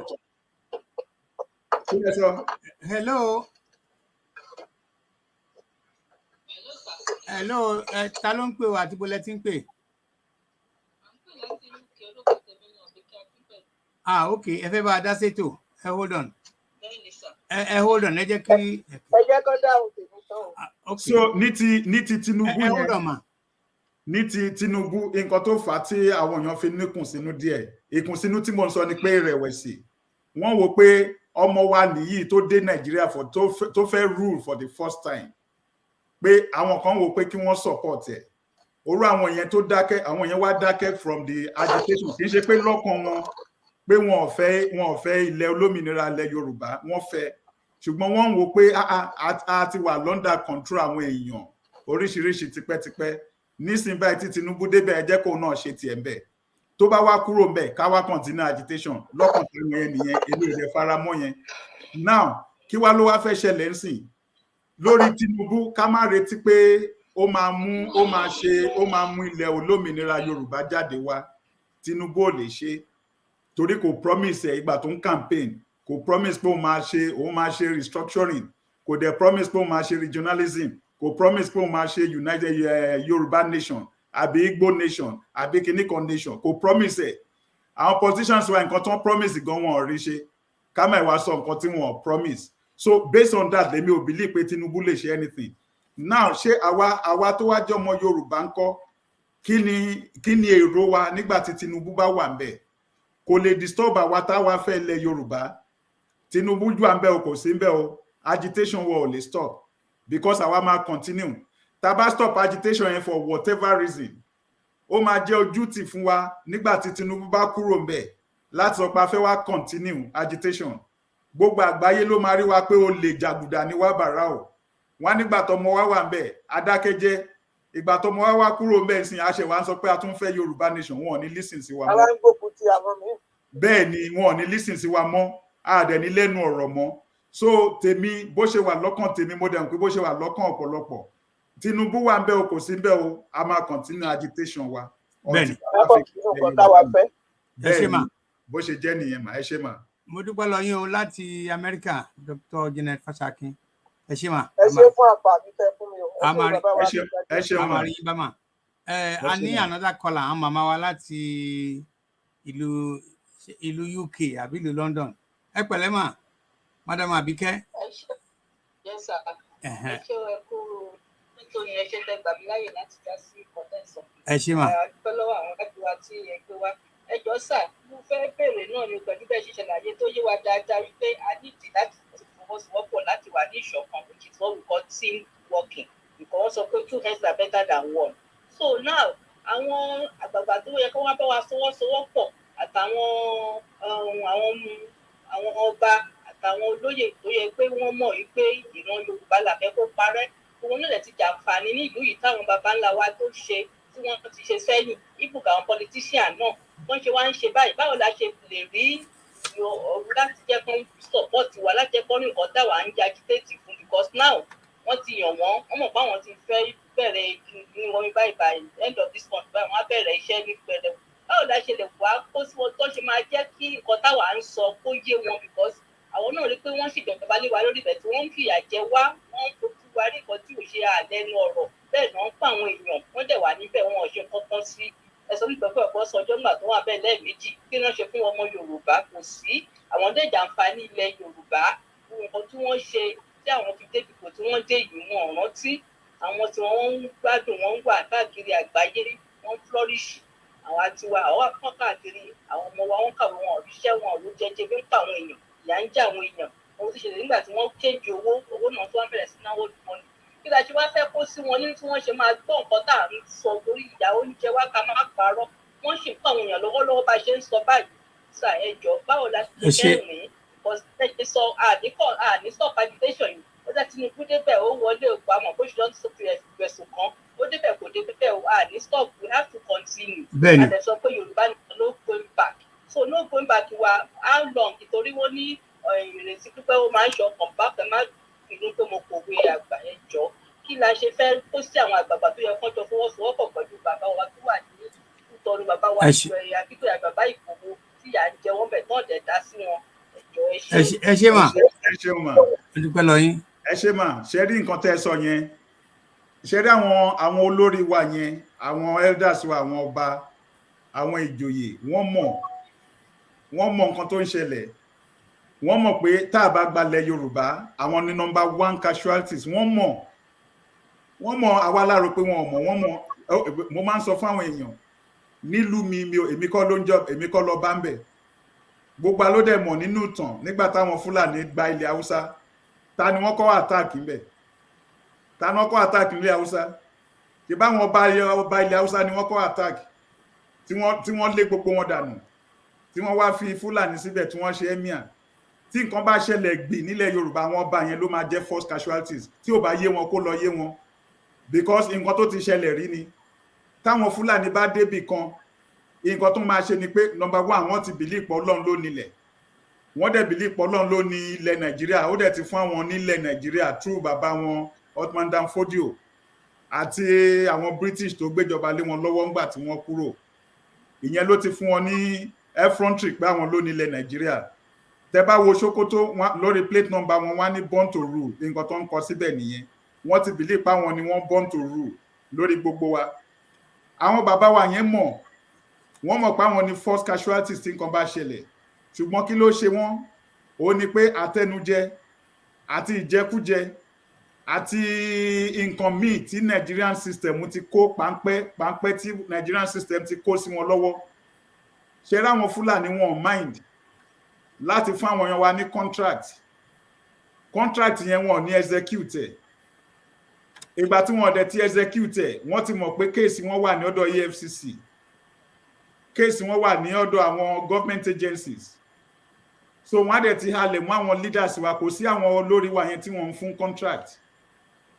wọ́n ti mọ àṣemáṣe tí wọ́n ń ṣe so wọ́n á ti lọ halẹ̀ mọ́ wọn pé ṣó mọ̀ pé nǹkan báyìí ẹjọ́ yìí báyìí ó yìí wà ní kinní kan nǹkan tó fà á tí àwọn olórí wa ò fi ń sọ̀rọ̀ nìyẹn nǹkan tó fà á tí wọ́n fi lè sọ̀rọ̀ di ọ̀la nìyẹn because wọ́n ti tọwọ́ bọ nǹkan tí ò yẹ kí wọ́n tọwọ́ bọ̀ táwọn yẹn wá ń lò against wọn gẹ́gẹ́ bí ìgbà tó ń blackmail wọn nǹkan tó wá ṣẹlẹ̀ nìyẹn òun ló fà á ilẹ̀ Yorùbá ni mo rí tí wọn ò ní olórí ilẹ̀ Yorùbá ni mo rí pé wọn ò ní ẹgbẹ́ táwa ń rò pé ó jẹ́ ẹgbẹ́ Yorùbá tẹ́lẹ̀ wọ́n ti fi yé wa clearly báyà bàbá Adébánjọ wọ́n ti sọ fún wa pé Afẹ́nifẹ́re kì í ṣe ẹgbẹ́ Yorùbá wọ́n ti sọ fún wa pé Afẹ́nifẹ́re is a political party tó change láti orúkọ òyìnbó kan sí Afẹ́nifẹ́re wọ́n ti sọ pé kì í ṣe socio-cultural organization ó sọ pé a ò ní Yorùbá nìkan ni mo rí tí ò ní ẹgbẹ́ tó ń gbẹnu sọ fún wa ìgbà tẹ́mi kéré Afẹ́nifẹ́re lèmi rò pé ó ń gbẹnu sọ fúnlẹ̀ Yorùbá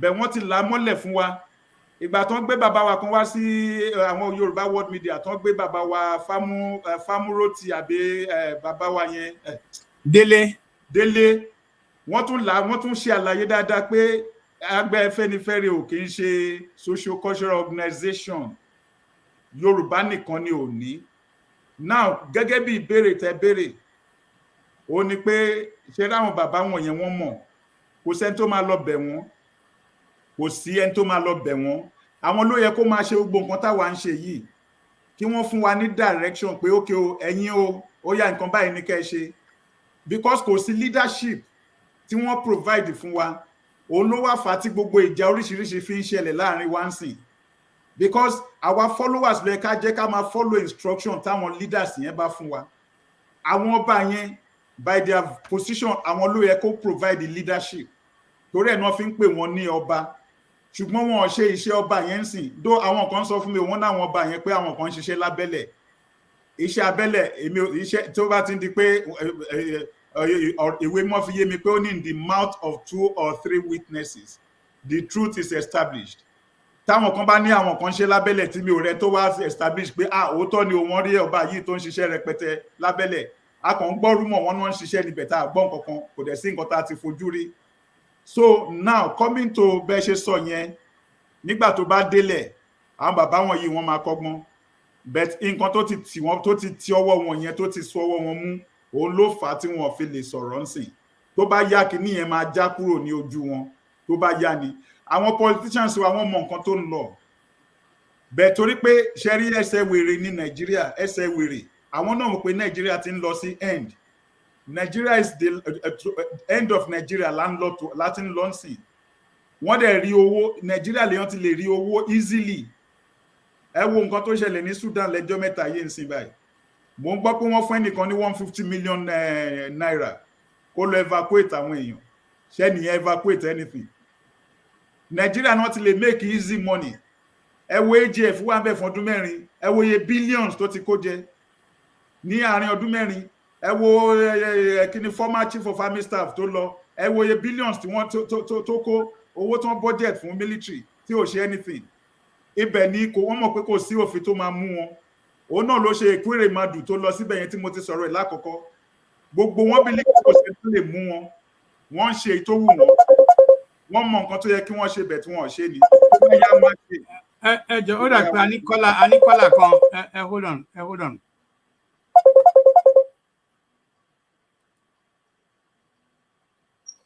Hello, I'm on a live program. Do you want to contribute? I'm in a live program. Oh, Kábíyèsí Ọ̀túnba. Okay. Mi ò mọ̀. Okay. What is the title? You need to listen. Log on. We'll send links in. Okay. All right. Okay.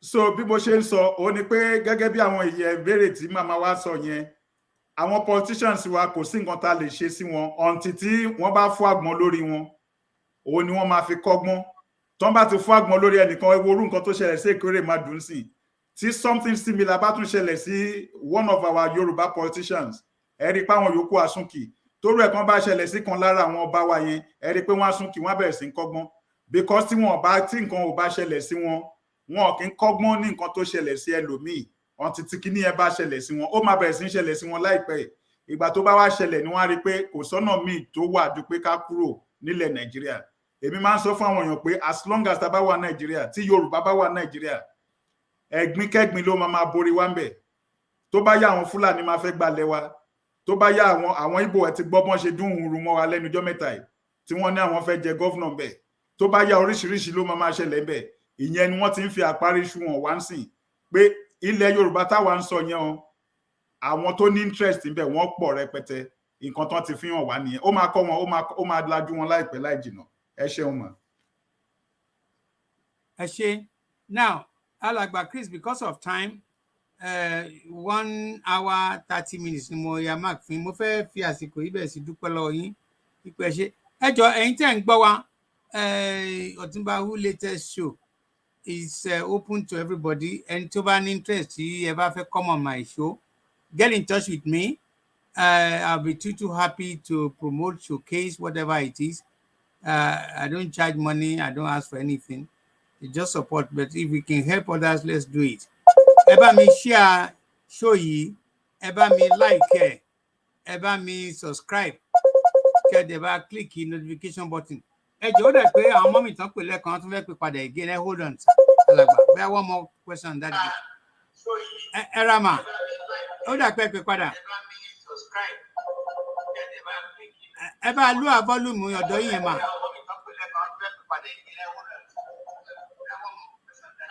Hello, Màmá Àbíkẹ́. Ẹ̀mí sà, ìtẹ́lágbà mi láyè mo fẹ́ béèrè full question ní sà wípé ẹ jọ̀ọ́ kí ni àwọn international world ǹjẹ́ a ní ìrànlọ́wọ́ kankan tá a lè seek látọ̀dọ̀ wọn nítorí nítorí pé àwọn bàbá àtàwọn ọba wa àtàwọn ìjà tán bọ́dí níṣẹ́ àwọn ọmọ tó ń ṣẹlẹ̀ bẹ̀ wọ́n wà handicap fọ́tọ̀ so ìjà lè wá agbára lọ ọ̀dọ̀ àwọn international because àwọn nọ́ṣà tó wá pọ̀ àmọ̀ pé wọ́n ti já relationship yẹn ti bẹ̀bẹ̀ wọ́n ṣe jẹ́ àwọn láàbùsálàm tó ń rìvíw ẹ̀ tí ò dẹ̀ tún pé wa jáde gbẹ́tọ́ lọ sọ́dọ̀ wọn kọ́ ràn wá lọ́wọ́ tó dàbí ìyá yìí kò ní jẹ́ wá ju ọjọ́ lọ ó dẹ̀ ń pẹ́ ọmọ wa wúwo. ẹ ṣé mà mo dúpẹ́ lọ́wọ́ yín mà ẹ ṣé mà. Alàgbà ẹ ṣeun Akíngbadé ẹ jẹ́ kí n sáré dá wọn lóhùn. pápápá torí a ti ń débi tí. ṣé rí nǹkan tẹ́ sọ yẹn nǹkan tó dáa ni bẹ̀tà láti kó yé wa bí ọ̀rọ̀ Áfíríkà ṣe rí. ṣé rí tẹ́ bá wo Áfíríkà láti lẹ̀ wá àwọn alágbára kan wà tí ò fẹ́ kí Áfíríkà kó níyanjú. Ìgbà táwọn Arab wà ń bẹ àwọn Arab ló ti kọ́ wá ń kó wa lẹ́rú tẹ́lẹ̀. Ìgbà tó wá yá àwọn Europeans bẹ̀rẹ̀ sí wọ́n bẹ̀rẹ̀ sí ń kó wa lẹ́rú. Ẹrú yẹn náà kó wa títí tí a bá ṣe wá ń sìn. Tẹ́ bá wá wo nǹkan tó wá ń ṣẹlẹ̀ ní àti bí some years back ń sìn ẹ rí pé àwọn Chinese àwọn náà wá àwọn ló wá tún wá ń ṣe èyí tó tún wá worse báyìí. Kí làwọn Chinese ń ṣe wọ́n wá yá African countries lówó owó tí wọ́n mọ̀ pé a ní lè rí dá padà fún wọn. Wọ́n dẹ̀ mọ̀ pé àwọn tó yáwó yẹn wọn ò náwó yẹn sí ibi tó yẹ kán ná sí. Dẹ̀ wọ́n dẹ̀ tún mọ̀ pé owó náà tí wọ́n yá wa yẹn àpò wọn náà lówó yẹn tún lọ àyẹn àpò àwọn Chinese tó yá wa lówó because Chinese wọ́n yá wa lówó wọ́n lè ní wọ́n yá wa ní $1 billion. Àwọn ló máa kó equipment wa tó máa fi execute project yẹn. Àwọn ló máa kó èèyàn wa tó máa execute project yẹn. So 1 billion tó ń yá wa yẹn inú paper ló wà. Àwọn náà ló ti gba 1 billion yẹn lọ ti gba sápò. So now kí wá ló wá ṣẹlẹ̀? Colonization náà ni wọ́n ń ṣe. Gbogbo wọn lórí Áfíríkà gẹ́gẹ́ bí ibi tí Ọlọ́run ti kẹ́ fún wọn tó jẹ́ bí ibi tí wọ́n ti máa feed orílẹ̀-èdè tí wọ́n lọ́hùn. Àwọn tó rí wa gẹ́gẹ́ bí feeding ground. Báwo lẹ ṣe fẹ́ kán fi wálẹ̀? Wọn ò lè fi wálẹ̀ ká níyanjú. Àwọn náà ló wà nídìí gbogbo wàhálà tó ṣẹlẹ̀ yìí. Ṣé báwọn ló dé tó colonize wa tí wọ́n gé Yorùbá kan kúrò ní wọ́n jọ Yorùbá kan mọ́ Nàìjíríà, wọ́n jọ Yorùbá kan mọ́ Benin Republic, wọ́n jọ Yorùbá kan mọ́ Togo. Ṣé àjọ wà pọ̀ tẹ́lẹ̀ ni? Àwọn ò nífẹ̀ẹ́ sí pé ká wà united. Now coming to bí ẹ ṣe béèrè pé ṣé a ò lè sọ fún wọn ni? Àì máa sọ fún wọn náà yẹn náà ń pè ní diplomacy, àì sọ fún wọn. Ṣùgbọ́n èmi ò gbẹ́kẹ̀lé àwọn òyìnbó wọ̀nyẹn láti jẹ́ ìrànwọ́ fún wa.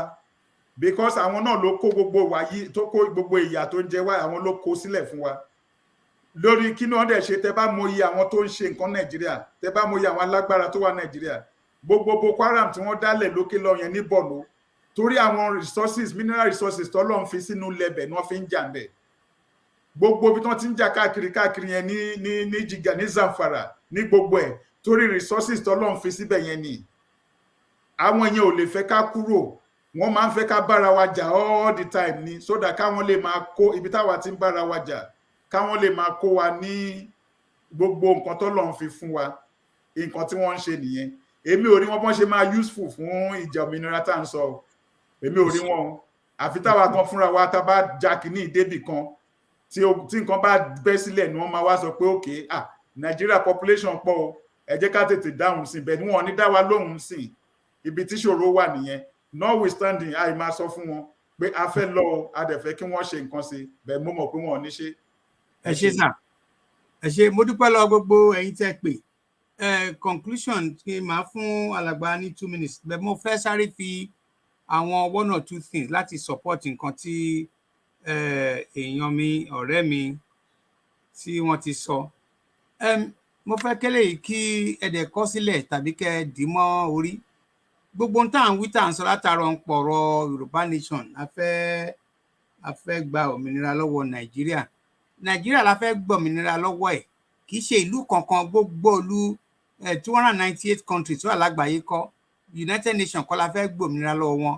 Àwa ibi tá a gbé wà la fẹ́ detach àwọn èèyàn wá láti kọ́kọ́ understand yẹn náà kò sí shortcut fún and bí a dẹ̀ ṣe lè ṣe òun ni wọ́n ń pè ní political process yẹn àwọn tí ò yé pọ̀ bẹ́ẹ̀ mo tún fẹ́ fi àsìkò yìí ṣe àlàyé fún àwọn èèyàn political process yẹn mìíràn pé a ní láti join APC a ní láti jẹ́ member PDP tàbí RP LMTS àbí nǹkankan no torí àwọn tí wọ́n kó tó ń mú agbára dání ta fẹ́ kó lọ́dọ̀ wọn ó dàbí tọmọ ọ̀dọ̀ bá fẹ́ tó bá free tó bá fẹ́ lọ ni àdà tẹ bá ṣe ceremony bẹ́ẹ̀ dẹ̀ bó tiẹ̀ fẹ́ lọ gangan bó tiẹ̀ fẹ́ pé òun ò ṣe ceremony ó sì máa gbàṣẹ tó máa gba certificate kan lọ́wọ́ ọ̀gá ẹ̀ whether afẹ́ rí bẹ́ẹ̀ afẹ́ rí bẹ́ẹ̀ àti nílùú wa àti nílùú wa gẹ́gẹ́ bí everybody ṣe ń sọ àti lọ́wọ́ ó wà lọ́wọ́ bàbá ṣe plan gbé bá ṣe plan journey láti gba exit lọ́wọ́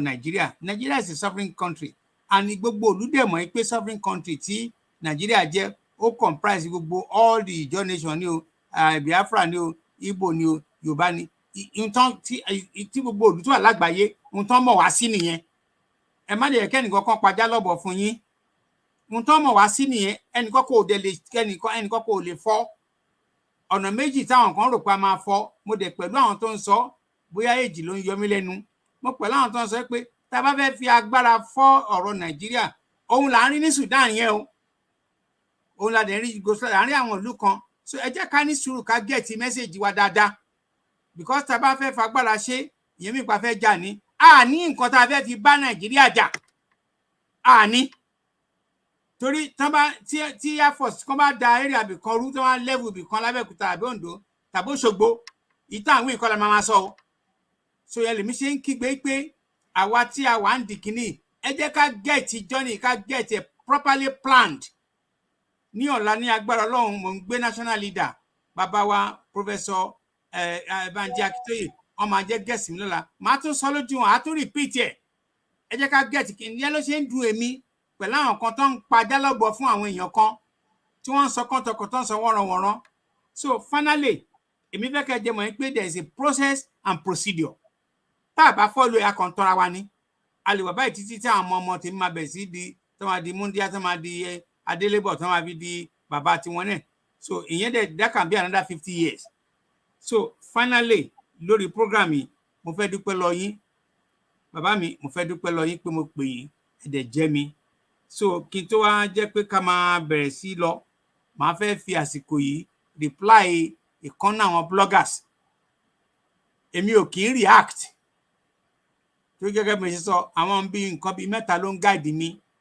education mi experience mi exposure mi àti age mi ó ń guide mi mo ti máa ń ráyè sọ̀rọ̀ síta gbogbo wọn ti dẹ̀mọ̀ ló jẹ́ pé ní àwọn wíìsì lórí ilẹ̀ Nàìjíríà gbogbo wọn mo lè challenge wọn mi gba nǹkan kan mi dẹ̀ fẹ́ gba nǹkan kan mi dẹ̀ ní gba nǹkan kan lọ́wọ́ so kí wọ́n ti wá débi pé nǹkan tí n bá ní mo fi ń manage ara mi so mi ò ní ẹnì kankan tó fẹ́ sọ̀rọ̀ sí mi lára tí ẹ bá dárúkọ mi ẹ̀yin bloggers tèmi àti yín ò kì í ṣẹgbẹ́ ìyẹn ò ṣèjà o kì í ṣẹgbẹ́ pé mo lówó mo ṣe no please but ẹ jọ̀ọ́ ẹ má yájú sí èmi mọ́ ẹ má dẹ̀ sọ̀rọ̀ sí mi ò ń ṣẹgbẹ́ yín rárá mi ò bá yín ní nǹkan kan mi ò ní gbé kọ́ọ̀lù yẹn mọ́ because it's too late sísìn mi ò ní yájú sí yín bẹ̀tẹ̀ yín náà ẹ jọ̀ọ́ ẹ má yájú sí mi ẹ má yájú sí mi ẹnìkan sọ nǹkan kan mo dẹ̀ jẹ́ pé tó bá di ní ọ̀la màá bèè lọ bàbá alàgbà Chris ìbínú mo ṣe ń gbọ́n tí mò ń sọ mo ń gbọ́ yín yẹn lọ bàbá lọ́la pé ń gbà ó ṣe ìtura àwọn gangan gbọ́ mẹ́sẹ̀jì ẹni yìí bóyá kan finish secondary school àbí primary school wọn ni